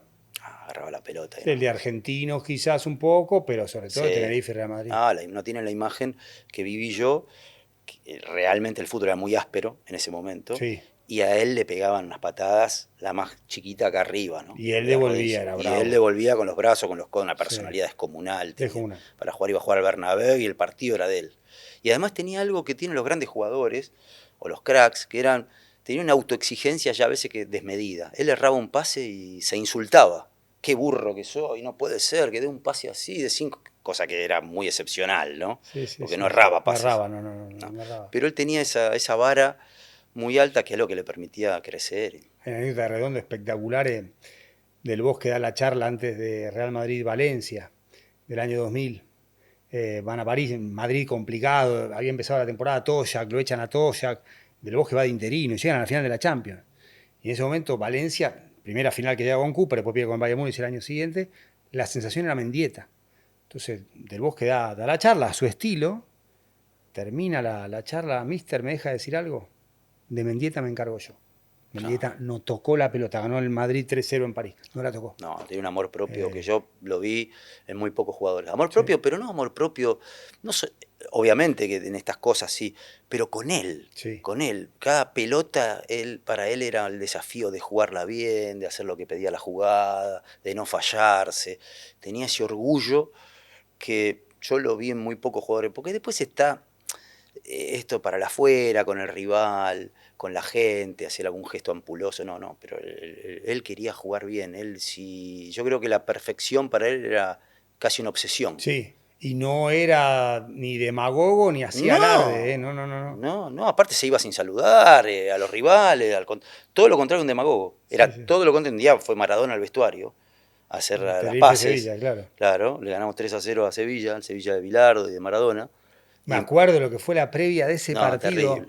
No, no, hoy un partido así con Twitter, ESPN, TNT, No, ese es un picnic. no picnic, no, no, pero una Es un picnic a fiesta, nivel. una fiesta. Y va Maradona, después del partido, rendido a los pies, porque Redondo una exhibición Que además se ese lo tomó día. personal también Se lo ese tomó partido. personal, se lo Sí, tomó sí, personal sí, porque con Diego no se llevaba bien, estaba el Mundial del 94. claro. Y te acordás que era el pelo largo, pasarela, bueno, siempre Eso hubo. fue después, en el 95, pero sí, sí, sí, No, sí. pero con pasarela sí, pero él tenía siempre esta del pibe estudiante, con Bilardo, ¿te acordás que Acordate de la foto en la facultad voy a estudiar siempre y tenía alrededor de él, que era una personalidad muy avasallante y hacía lo que él quería, no permitía que nadie. Y por encima de la camiseta de la selección argentina. Viene Maradona al vestuario, él se estaba duchando y golpea la puerta a Diego con la camiseta para hacer las paces con Fernando, para un intercambio de camisetas. Entonces el delegado estaba siempre en la puerta. claro. Cuando ve el delegado que está Maradona detrás, le abre la puerta y lo va a buscar a Fernando, que se estaba duchando. Y Fernando le dice, no. Después termino de bañarme y hablo con él, algo así. Quiere decir que estamos hablando de un jugador que es muy especial, pero que tiene una personalidad que yo pocas veces he visto, ¿no? O sea, capaz de decirle a Maradona, espera un ratito que después nos vemos. Sí, sí. Y en ese partido, Vaquero le hace a Redondo y a vos te hace Pep Guardiola, marca A mí me hace, personal. sí, y era una radio que tenía atrás. Las marcas personales se habían abandonado, porque Sí, esas eran del fútbol italiano, y se habían abandonado. Estamos viendo la sí, época de Cruyff, sí, claro. había cambiado un poquito la dinámica del juego y lo tenía Guardiola atrás. Y claro, yo me movía por todo el frente de ataque, no me estacionaba en la zona central. Jugaba atrás de Derticia, delante Claro. de los volantes, y más de delantero que de enganche. Y él me decía de todo al oído. Cruyff, me decía, me manda a hacer marca hombre, chaval, no te muevas de acá, me decía, chaval, era una radio, chaval, no te muevas, no te vayas a los costados, puta madre, chaval, no te vayas allá, por favor, que me mandó marcarte hombre por toda la cancha, mirá vos. Y ahí entendí que también él vivía el partido de una forma diferente a los demás, con una pasión por el juego, y que bueno, tuvo que cumplir ese papel. El otro día se lo recordé porque estuve con él charlando en la final del Manchester City contra el Inter Ajá. y le recordé ese episodio, que él lo Claro. tenía bien marcado porque no sé si debe Se haber acordó, mucho. obviamente. Y sí, porque cuántas veces pudo haber hecho marca individual Guardiola a alguien. Sí. De hecho, me sentí Dios ahí. claro, de hecho, Bielsa lo manda al Kili González a hacerle personal a Guardiola en una España-Argentina, que Sí, Argentina gana 2-0, un gol de sí. rebote del Insoportable. Me Kili. taladró, le dije, me taladraste el oído ese día, por favor. Era una radio que tenía acá. Claro. Porque además de hablarme a mí, le hablaba a los compañeros, porque él manejaba el partido. Entonces yo lo tenía atrás, diciéndole, vaquero, estoico, la pelota acá, y organizaba el juego. Todo el partido. Dije, no quiero, llegué a mi casa y dije, no quiero escuchar a nadie más por 2 días, porque lo tenía el tipo acá como un perro hablándome. Una cosa. Eh, Guardiola cambió el fútbol ya en su etapa de entrenador. Totalmente. La percepción del fútbol cambió. Pero no el gusto nuestro, que No, sería lo de menos, sino cambió la mirada, el enfoque a los entrenadores, sí, totalmente, los entrenadores, los jugadores. No se entiende el fútbol sin Guardiola. No, esa es una revolución tan grande. impresionante también la bibliografía que generó, Sí. la cantidad de Yo creo libros. que esas revoluciones le pertenecen solamente a 2 o 3 entrenadores en la historia del fútbol. Sí, Rinus Michel, Flaco Menotti, Cruyff, Cruyff y Arrigo Sacchi, no me quiero sí. olvidar. Arrigo Sacchi fue un hombre muy importante en la historia del La de fútbol. Bilardo, ¿no? Con otras características. No sé, no, una cosa es salir campeón del mundo, otra cosa es hacer una Pero revolución lo que futbolística. fue, digamos,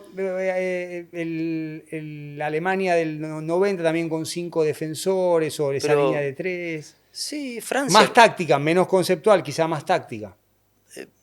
Francia acá en el 78 vino a jugar con libro y stopper y con 5 Bueno, defensores. en el 82, en la final con Claro, Alemania, juega Girea y hace Bergomi, Colovati y Gentile y Cabrini. Línea de 5 claro, también Italia. claro, bueno, por Pero era eso. un partido.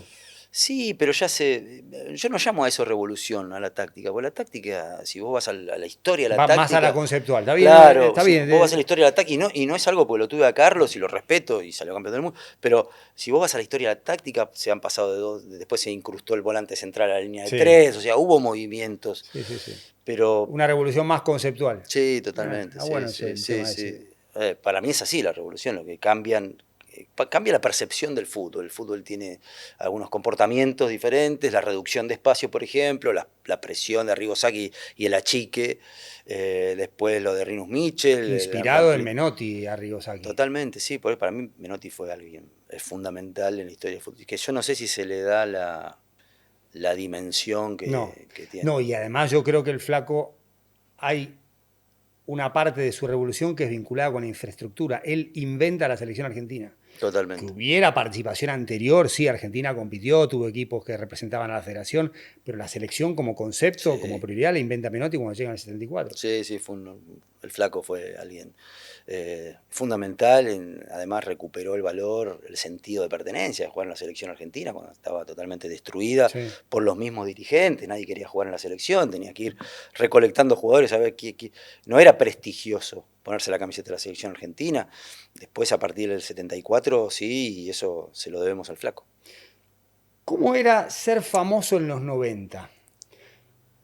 Jugador de Boca, goleador, te pones de novio con Zulema Menem, con Zulemita Menem, la hija del presidente, después te vas a Europa, pero era una década, bueno, yo también la viví, vos tenés un par de años más que yo, vos sos 69, yo 9. soy 70, o sea que la viví, pero vos la viviste en otra dimensión, de golpe, no digo que pasás de 0 a 100, pero casi. Y bueno, es difícil porque la fama llega un momento que te abruma, te hace creer que sos superior, te hace creer que no... Te hace creer alguien que no sos, básicamente, perdés el eje, perdés digamos, el sentido de la realidad, ¿no? Y hasta alguien preparado como estaba yo, Sí. también, y con buenos viejos que me aconsejaban, me acompañaban, me ayudaron a vivir esa experiencia, pero las experiencias son únicas. No Y hay a veces te no la hay tenés un que dar en la libreto. pera para reaccionar. Sí, y yo en un momento dejé de tener un dominio sobre mí. Se me descontroló todo, el cuerpo. Me sentía poderoso, vivir una irrealidad. Me abrían las puertas de todos lados. Estaba con quien quería. Tenía a mi disposición el mundo. O sea, por lo menos eso me hizo sentir la fama. Sí. Y rápidamente te dan una cachetada a la fama. Rápidamente. O sea, por algún costado o Sí. porque no puedes sostener tu nivel y la gente es un boomerang. ¿Compañeros? No, no, compañeros no, tuve excelente relación con mis compañeros. Sí, creo yo que los grandes maestros, en este caso también Tavares, lo tuve al Calle Aymar, y gente que te va alineando, te va acompañando y te va sugiriendo. eh, y claro que en algún momento perdés el foco porque dejas de entrenar bien, crees que con las dos cositas que hiciste ya es suficiente, te sentís un ídolo, te sentís fuerte, y eso, si no lo trabajás bien y no lo asimilás bien, es un peligro, la fama es un peligro, te pone al borde del precipicio. La fama te pone al borde del precipicio si vos te lo crees, crees que sos un éxito en sí, crees que sos superior a todos y te pone ahí, te pone al límite. Un pasito más Sí. y yo no lo di. A tiempo me rescaté, me rescataron.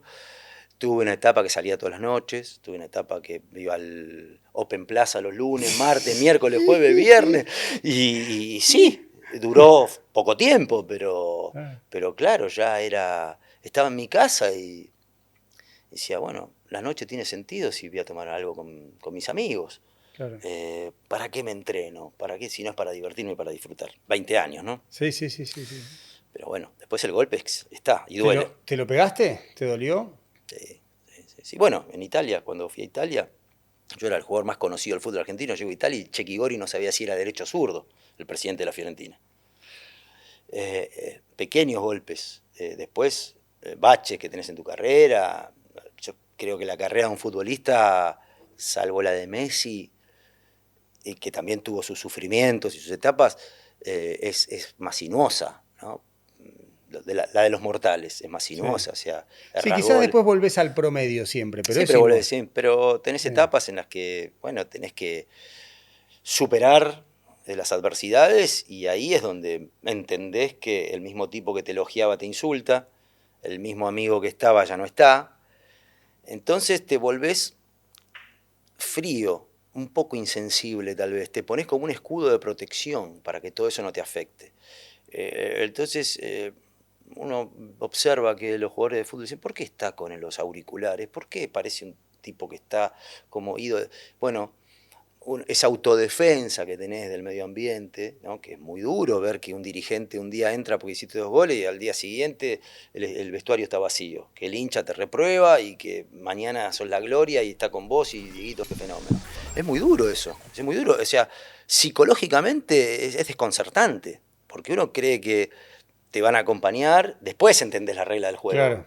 y ya estás más maduro para poder afrontar ese mundo muy hostil. ¿Y te sirvió para lo que es la segunda etapa de tu notoriedad ahora como comentarista? Sí, sí, mucho, mucho. Le doy valor a otras cosas, descarto otras, entiendo la especie humana, cómo funciona, ¿no? Cómo funciona la especie humana, me doy cuenta enseguida. Fíjate en pequeña escala, cuando vos decís algo agradable de un equipo, penal, no penal, el hincha que viene o no te dice nada y cuando no lo decís o si penal y hay Sí, una sí, sí. jugada dudosa, te dice, vos tenés vendido Sí, sí, cualquier sobrado tipo y de todo eso. Sí, insulto que te sí. puedas imaginar. Sí, sí, Y sí, eso sí, sí. realmente a mí no es que me resbala, porque insisto, yo respeto respeto todo tipo de medios de comunicación, a la gente, pero sí quizá ese escudo de protección que me pongo, que me puse en su momento, me sirve ahora para relativizar todo tipo de comentarios. Y no es que estoy hablando desde un púlpito, No, no, no. sino que, bueno, también uno va adquiriendo defensas, experiencias que te van sirviendo para lo que haces. Y además, o sea, no te afecta. O sea, si No, uno se blinda y tiene ese círculo íntimo y el entorno y también la mm, personal, voy a decir, eso lo dice él. Ahora, que lo diga él o ella no significa que eso sea verdad. Y detrás de cada persona hay una historia y andás a ver en qué contexto dijo o escribió eso. Y ya es como que a partir de ahí, no, y además aprendes a no querer cambiar la realidad. ¿Sabes las cosas que se han dicho de mí, no solamente en el ámbito del deporte, sino en ujú, el ámbito de mi vida sí, personal? Burla, cargada, insulto. Y bueno, convivís con todo eso y verdaderamente no, no, no, no, no. incluso mentiras, falacias, muchas, 90, 95%, que uno se las tiene que, ¿no? Las tiene que absorber y no me da ni ganas, no tengo ni voluntad de hacerle cambiar al otro la opinión que tiene Claro. sobre mí, porque es casi hasta el punto de la humillación, ¿no? Ujú. Querer cambiar al otro, porque uno empieza a comportarse de una forma dándole una importancia a lo que el otro piense de vos por encima de lo que vos sos y tenés que convencer y Claro. no, es realmente desgastante y no estoy dispuesto a eso. ¿Tuviste que comer mierda en el último tiempo? O con lo que te pasó. Sí, sí, sí, sí, momentos muy duros, sí, difíciles, pero asumiendo que lo que había, o sea, no negándolo, asumiendo, asumiendo que nadie es perfecto, que puede haber errores, Ujú. no, no castigarme tampoco, no culparme demasiado, pero hay que aceptarlos y hay que saber, y bueno, que aprender de ellos, punto. Para tampoco ni tener ni autocompasión, ni exceso de culpabilidad, ni tirar la responsabilidad a otros. Claro. Saber que la responsabilidad siempre es tuya, el dominio y el manejo es tuyo. Entonces, eso te sirve, a mí me sirvió de lección y uno ve también mucha crueldad en Claro, claro. Una momentos cosa donde es lo uno... que vos hiciste y otra cosa es o lo que a vos te pasó, a vos, a mí, que también tuve un episodio 2 años antes, en 2015, y otra cosa es lo que fue la interpretación, la mirada, las cosas que se dicen, que eso es algo que uno no puede No. manejar.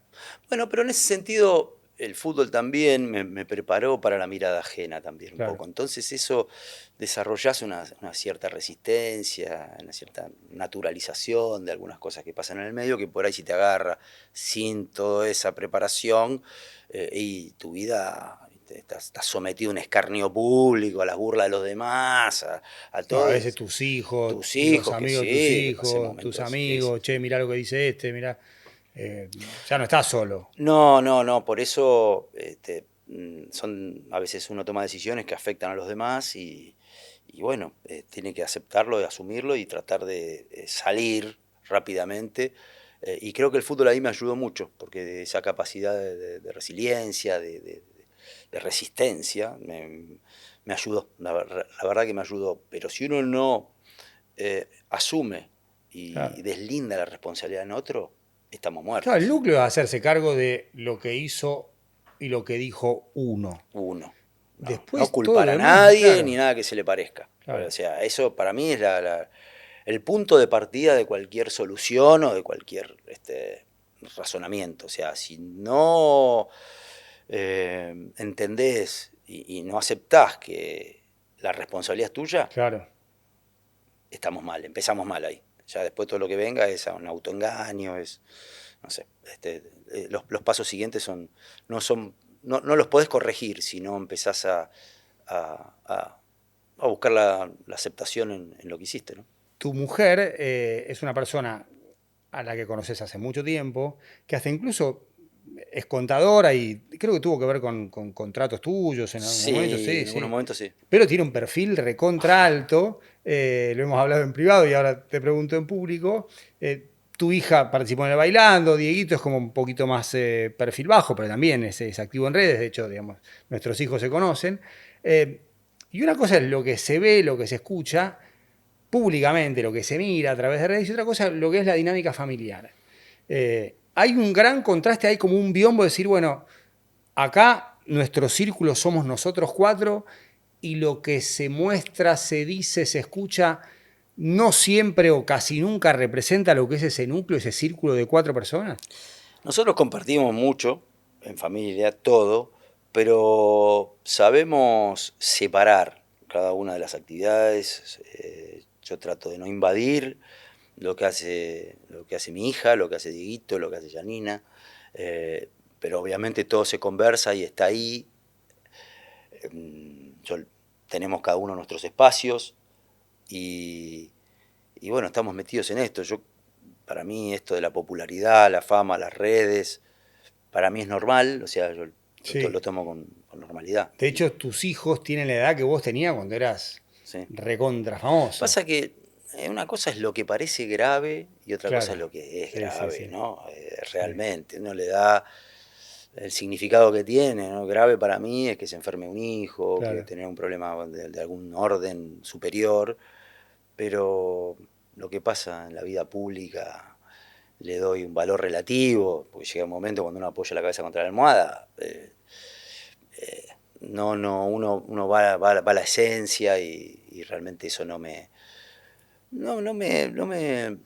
representa a veces lo que soy, lo que piensa la gente, sino yo tengo muy claro qué soy, quién es mi familia. Janina me acompañó en momentos adversos, en los buenos, en los malos, mis hijos lo mismo, vivimos esa intimidad entre nosotros y nos conocemos perfectamente. Claro.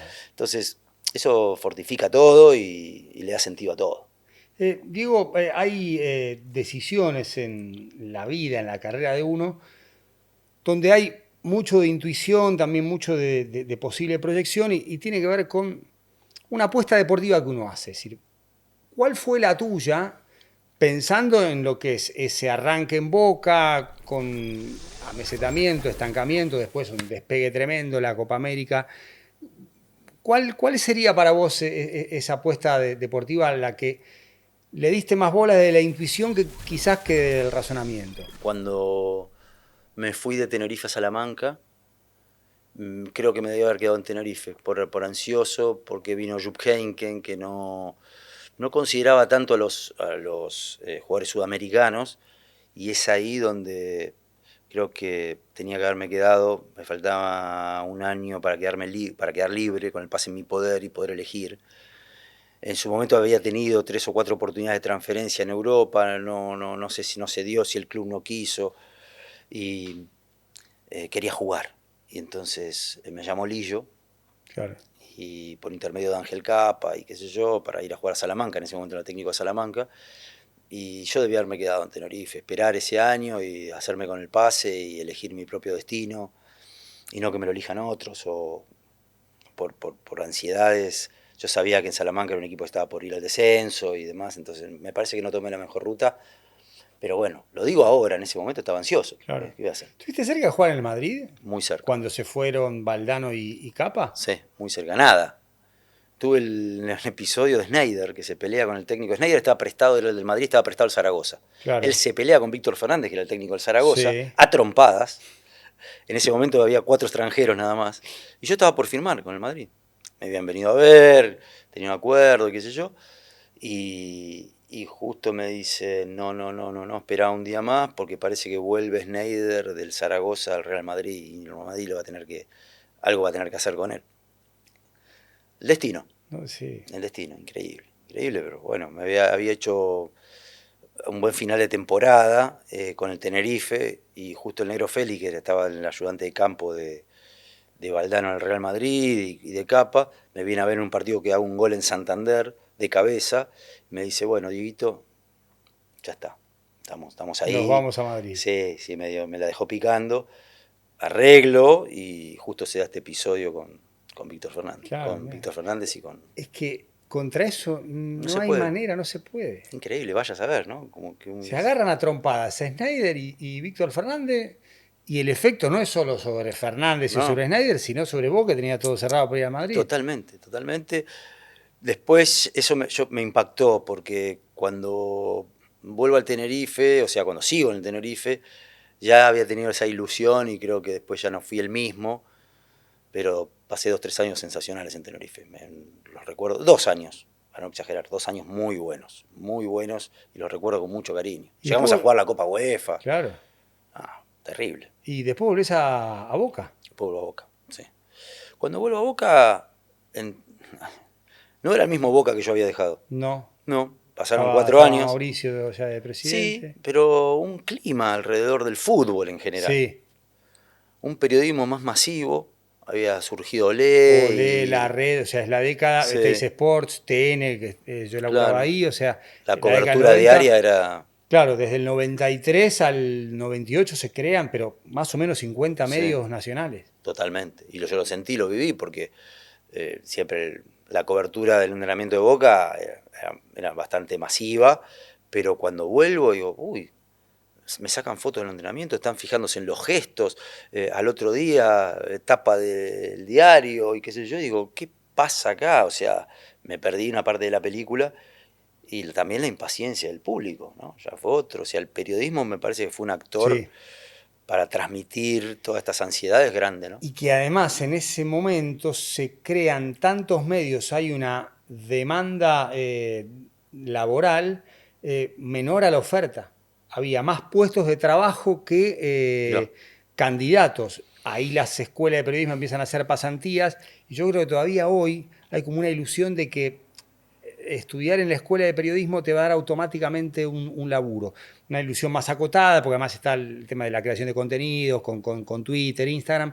Pero en ese momento, nosotros, por ejemplo, en TN Deportivo, Pablito Ferreira, que es un crack y lo amo, era primer año de TEA.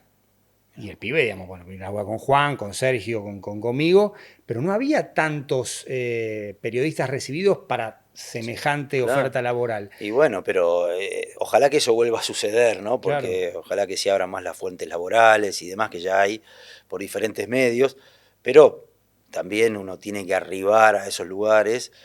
En ese momento me imagino, Pablito y demás, con mucha incertidumbre, pero también tenés que tratar de conseguirlo mediante la Sí, preparación, sí, sí, sí, ¿no? Porque sí. si no te podés perder una oportunidad de esas No, nosotros sin tuvimos estar suerte. armado, ¿no? Nosotros tuvimos suerte con los chicos que Yo llegaron en creo que ese antes momento. había una conciencia también más de que el Sí. estudio no es en vano, que la preparación es vital.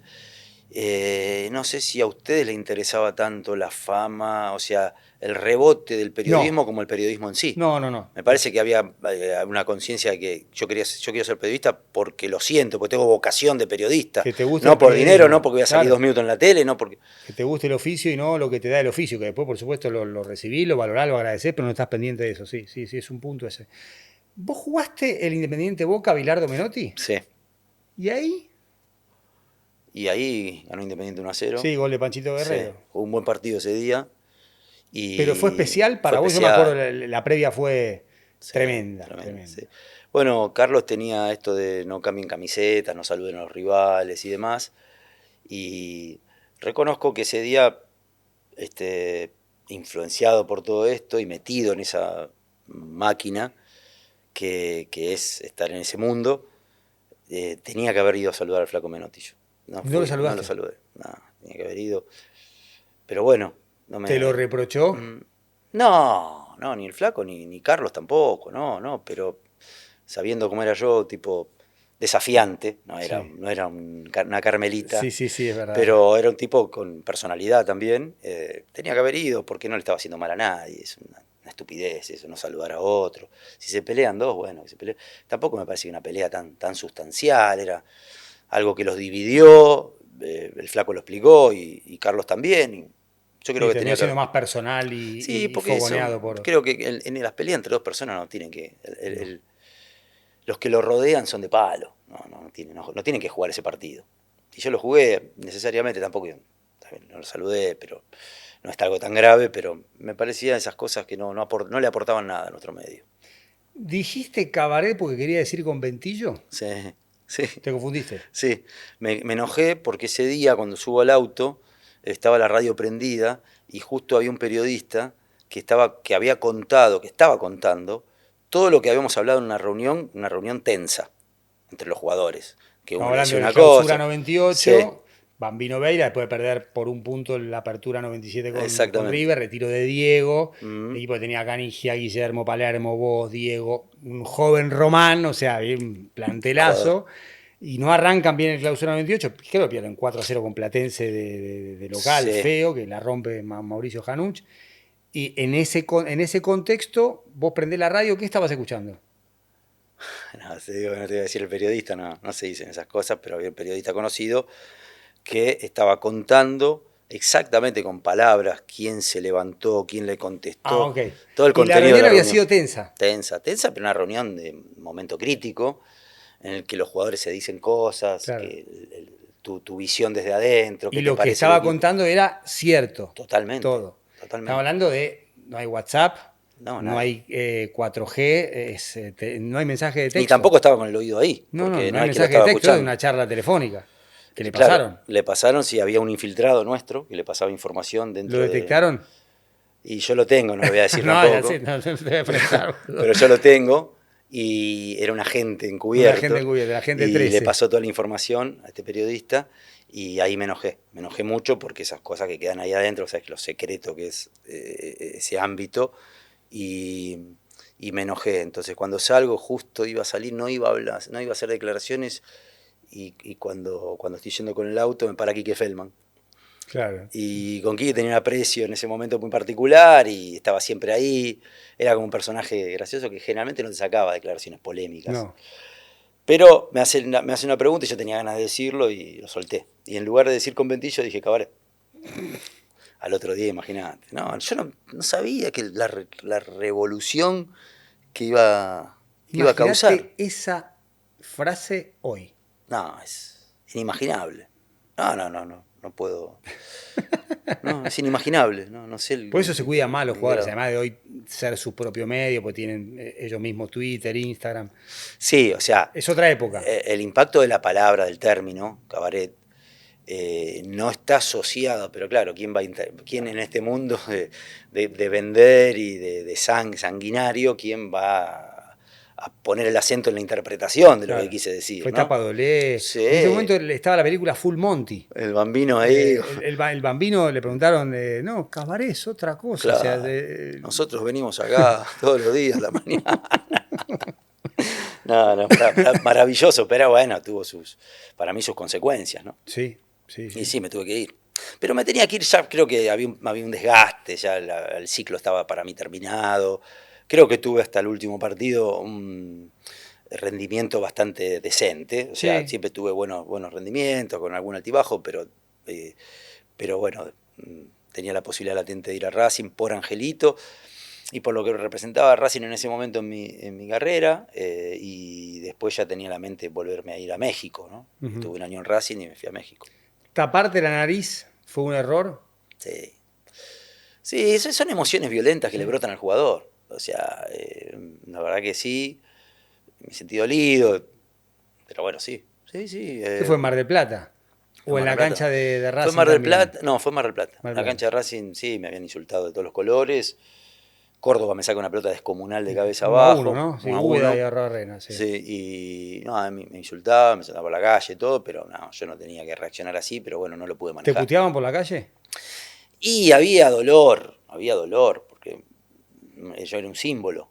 Claro. Y pasé de Boca a Racing, con todos los conflictos en el medio, esa declaración, y los últimos 10 partidos que lamentablemente habían borrado todo lo que había hecho para el hincha. Pero lo entiendo y ahora cuando lo reflexiono, que es una trampa, porque psicoanalizarte después de 20 años por algo que vos hiciste, que estabas con las emociones de ese momento, es una trampa, Sí. porque no, ahora estoy acá, digo, qué tonto, cómo lo hice, por qué, y claro, bueno, no tengo los sentimientos que tenía en ese momento, estaba Claro. muy enojado, porque además estaba enojado con Mauricio también, porque me había querido vender, él, me había manoseado mucho. ¿Así? En el último final, yo se lo dije a él, me manoseó mucho, me había querido vender a Guatemala, que después terminó yendo porque era un amigo, como que me quería sacar de encima. eh, y se orquestó como una especie de campaña ahí de difamación, me decían cualquier cosa. Claro, yo lo tengo acá, por ahí Claro, el sí, sí, público sí. no. Y está bien que sea así, pero sí, por ahí podía Pero haber. todo eso influye a la hora de entender tu Sí, reacción en ese sí, momento. sí, porque no fue 3 puteadas sueltas, fue Claro. algo masivo.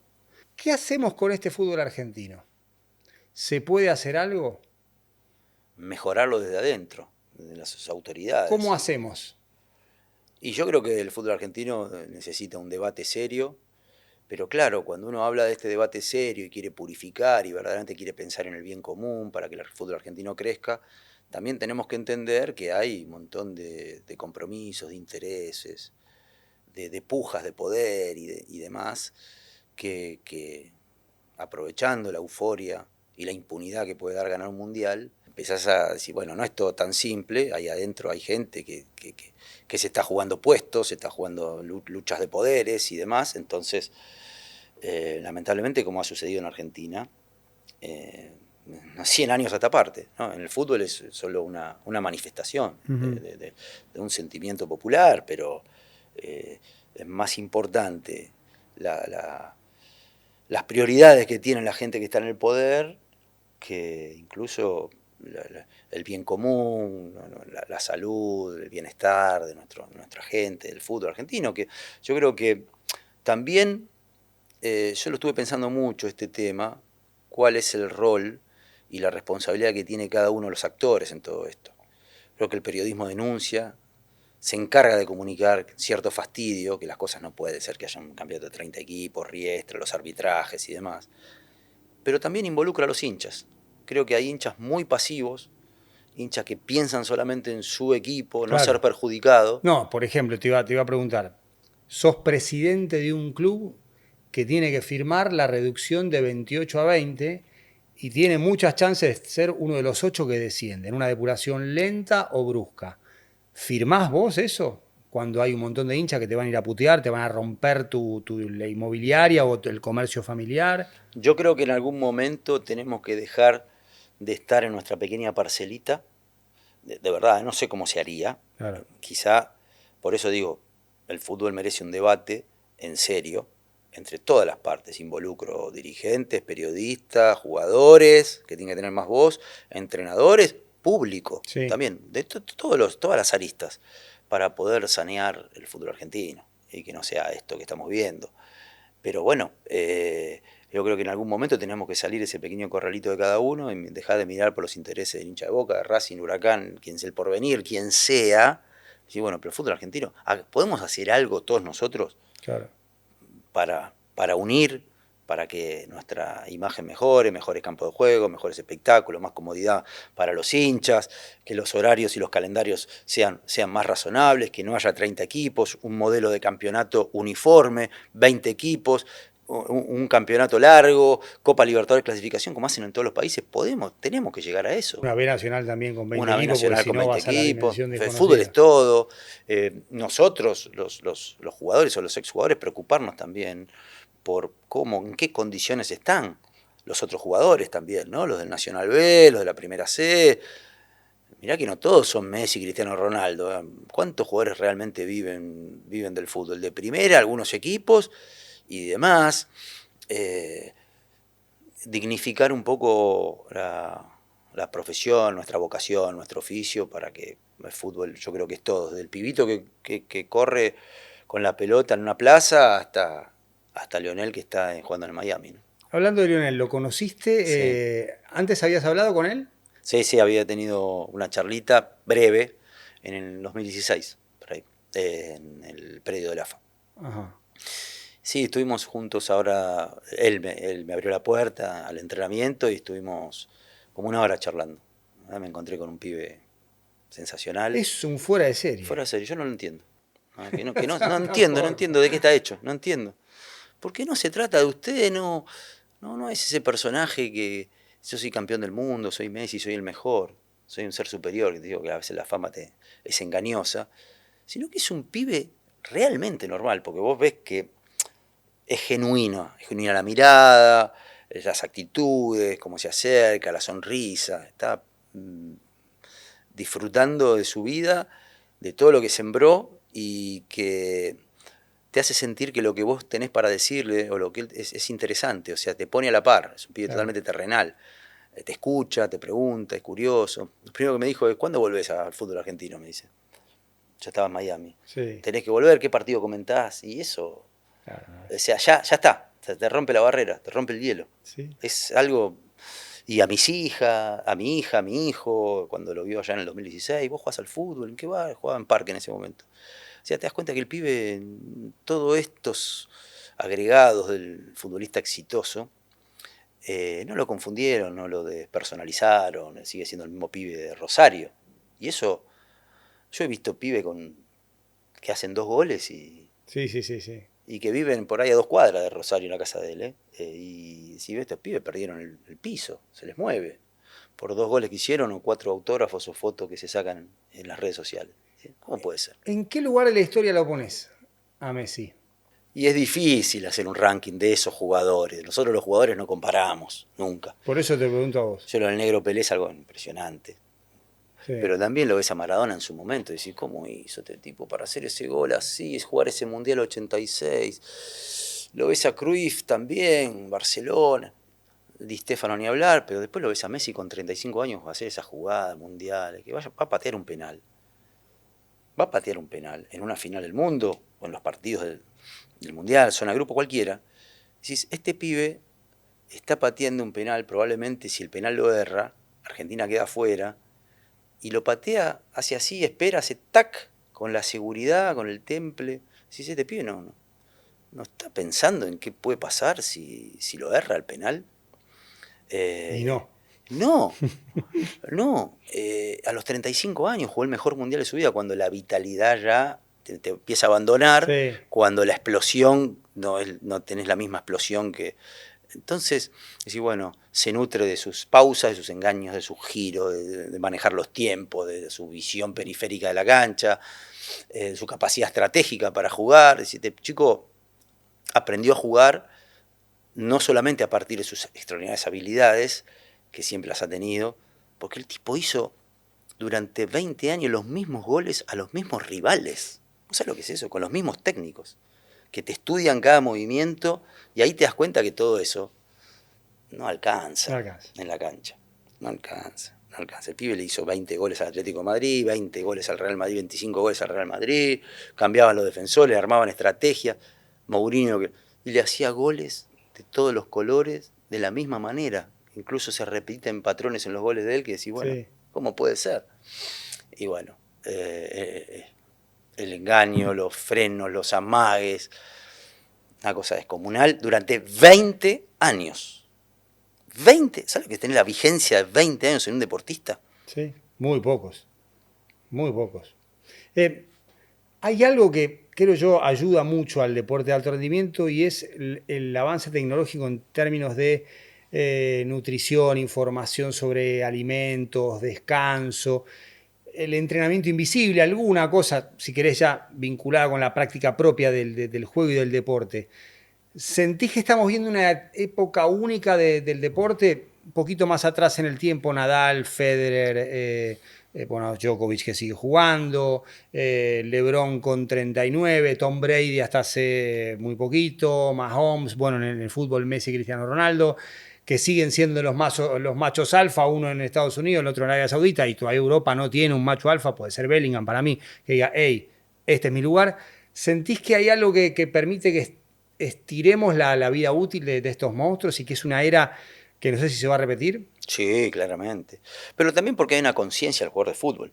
Esta saturación de partidos cada 3 días te obliga también a extremar los cuidados para prevenir lesiones, por ejemplo, y para seguir sosteniendo un rendimiento que hoy es con una lupa constante sobre los jugadores de fútbol de ese nivel.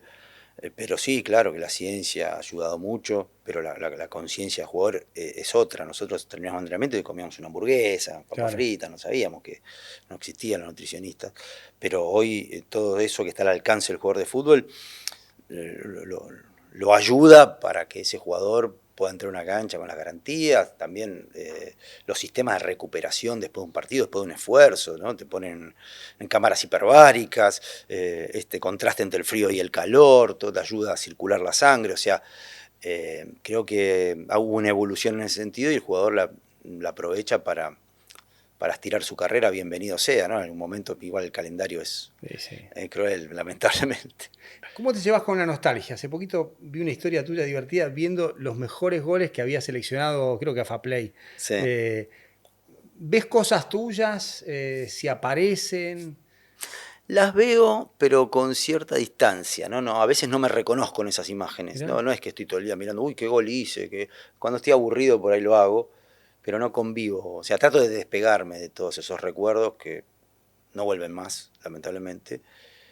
Tengo la fantasía todavía cuando veo un partido de fútbol, entrar a una cancha, hacer un gol y la Vamos a seguir gente. jugando. Es adictivo, ese contacto con la atmósfera, ese contacto con la adrenalina es algo adictivo, muy difícil de despegar del cuerpo. Pero no, la nostalgia la asocio a la tristeza, ¿viste? Al nunca más y a todo eso. Melancolía también. Claro, entonces, ¿viste? Enseguida me pongo y digo, no, ya no juego más. Pero siempre hay un jugador de fútbol en mí, adentro. Repaso algunos goles y cuando me veo en las imágenes también tengo vivas las sensaciones, pero digo, no, ¿cómo pude hacer todo eso? Claro. ¿Cómo hice para eludir, para hacer un gol, para tener la frialdad, para jugar ese partido?